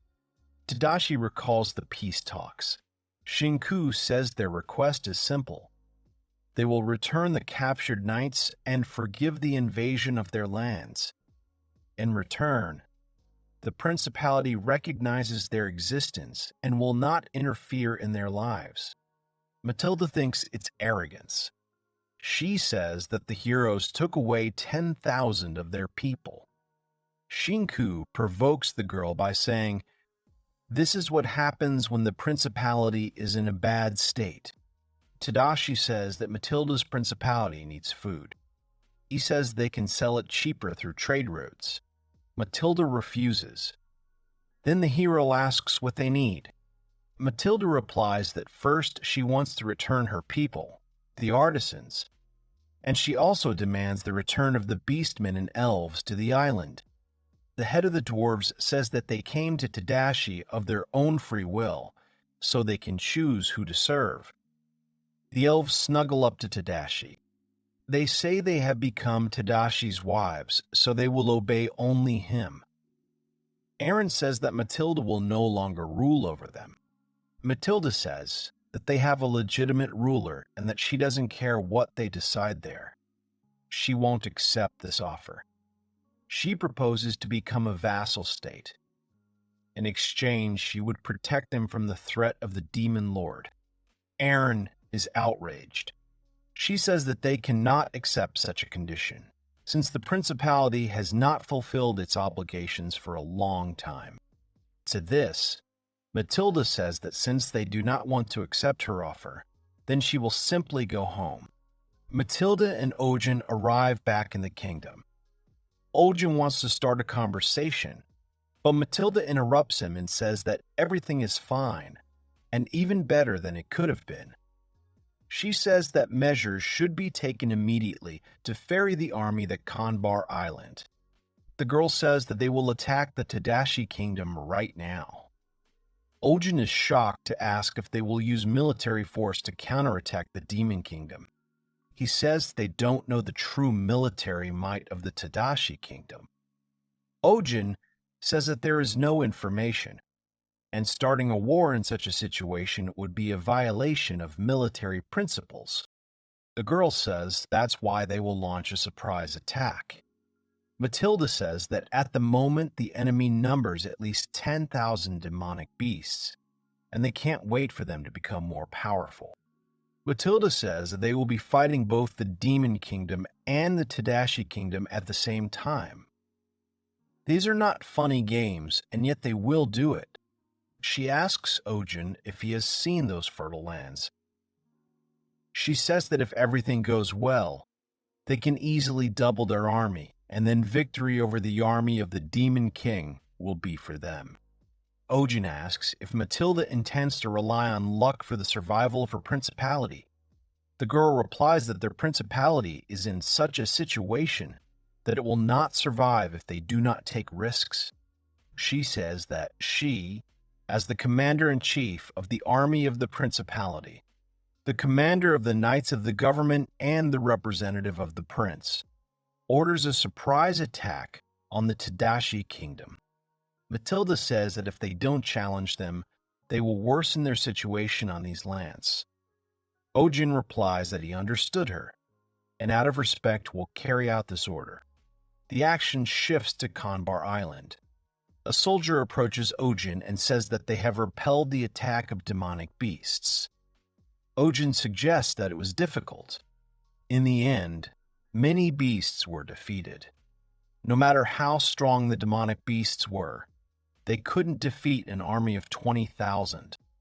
Ojin wonders if it's time to end Lady Matilda's invasion of the port. He tells the soldier to take a ship and sail to Madame Matilda. He carries out the order. Ojin thinks that there is an abundance of food in the city, and supplies are still continuing. In the future, we can only pray that the girl does not make the wrong decision. Ojin informs Matilda that the coastal line of the city is fully occupied, and the attack of the demonic creatures has been repulsed. The girl says that she did not expect anything less from him. She says it will be a great victory. Ojin looks at her. Then he says, "Why not stop there?"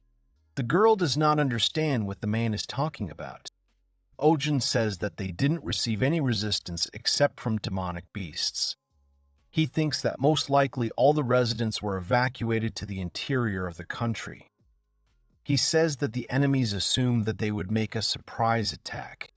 Matilda realizes that even Ojin couldn't carry out a surprise attack.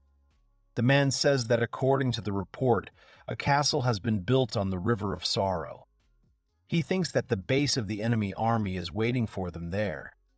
Perhaps a trap will be set there. The girl says that, it turns out, Tadashi and the others are there too. She wants to attack as soon as possible. Ojin tries to contradict her. Matilda asks the man if he hasn't realized yet that the most precious treasure of this territory is that man. The girl says that the fertile fields were created thanks to him, so she wants to get him alive. Ojin says it's too dangerous, as he has the whole 9 stars of blessing. Matilda says that even if they defeat his blessing, they don't have the blessing of farming. Even the blessing of a hero, they only have 1 star. So the military power is not that big. The girl says that she will never lose her vigilance, so she will fight with all her might. Ojin says that he will immediately go to negotiate with King Tadashi. He says that they could win now, but if they spend their strength on occupying these fertile lands, they will not win the war with the Demon King. Matilda says that Ojin is talking nonsense, because he himself said before that there are a huge number of traps there. He can't go alone. The man says that if he goes alone, he will die. But he thinks that if the main army is dealt a crushing blow, then the principality will fall. The girl objects, saying that there may not be any traps at all. Ojin interrupts her, saying that wasn't she taught that it's not worth doing what she wants to do. The girl shouts at him, saying that he is trying to pose as a mentor. She says that if they set traps, there will be countless enemies. Ojin interrupts her, saying that this is just the desired result. Suddenly, the girl shouts his name loudly. She says that a small number of soldiers will be enough to maintain the occupation of the territories.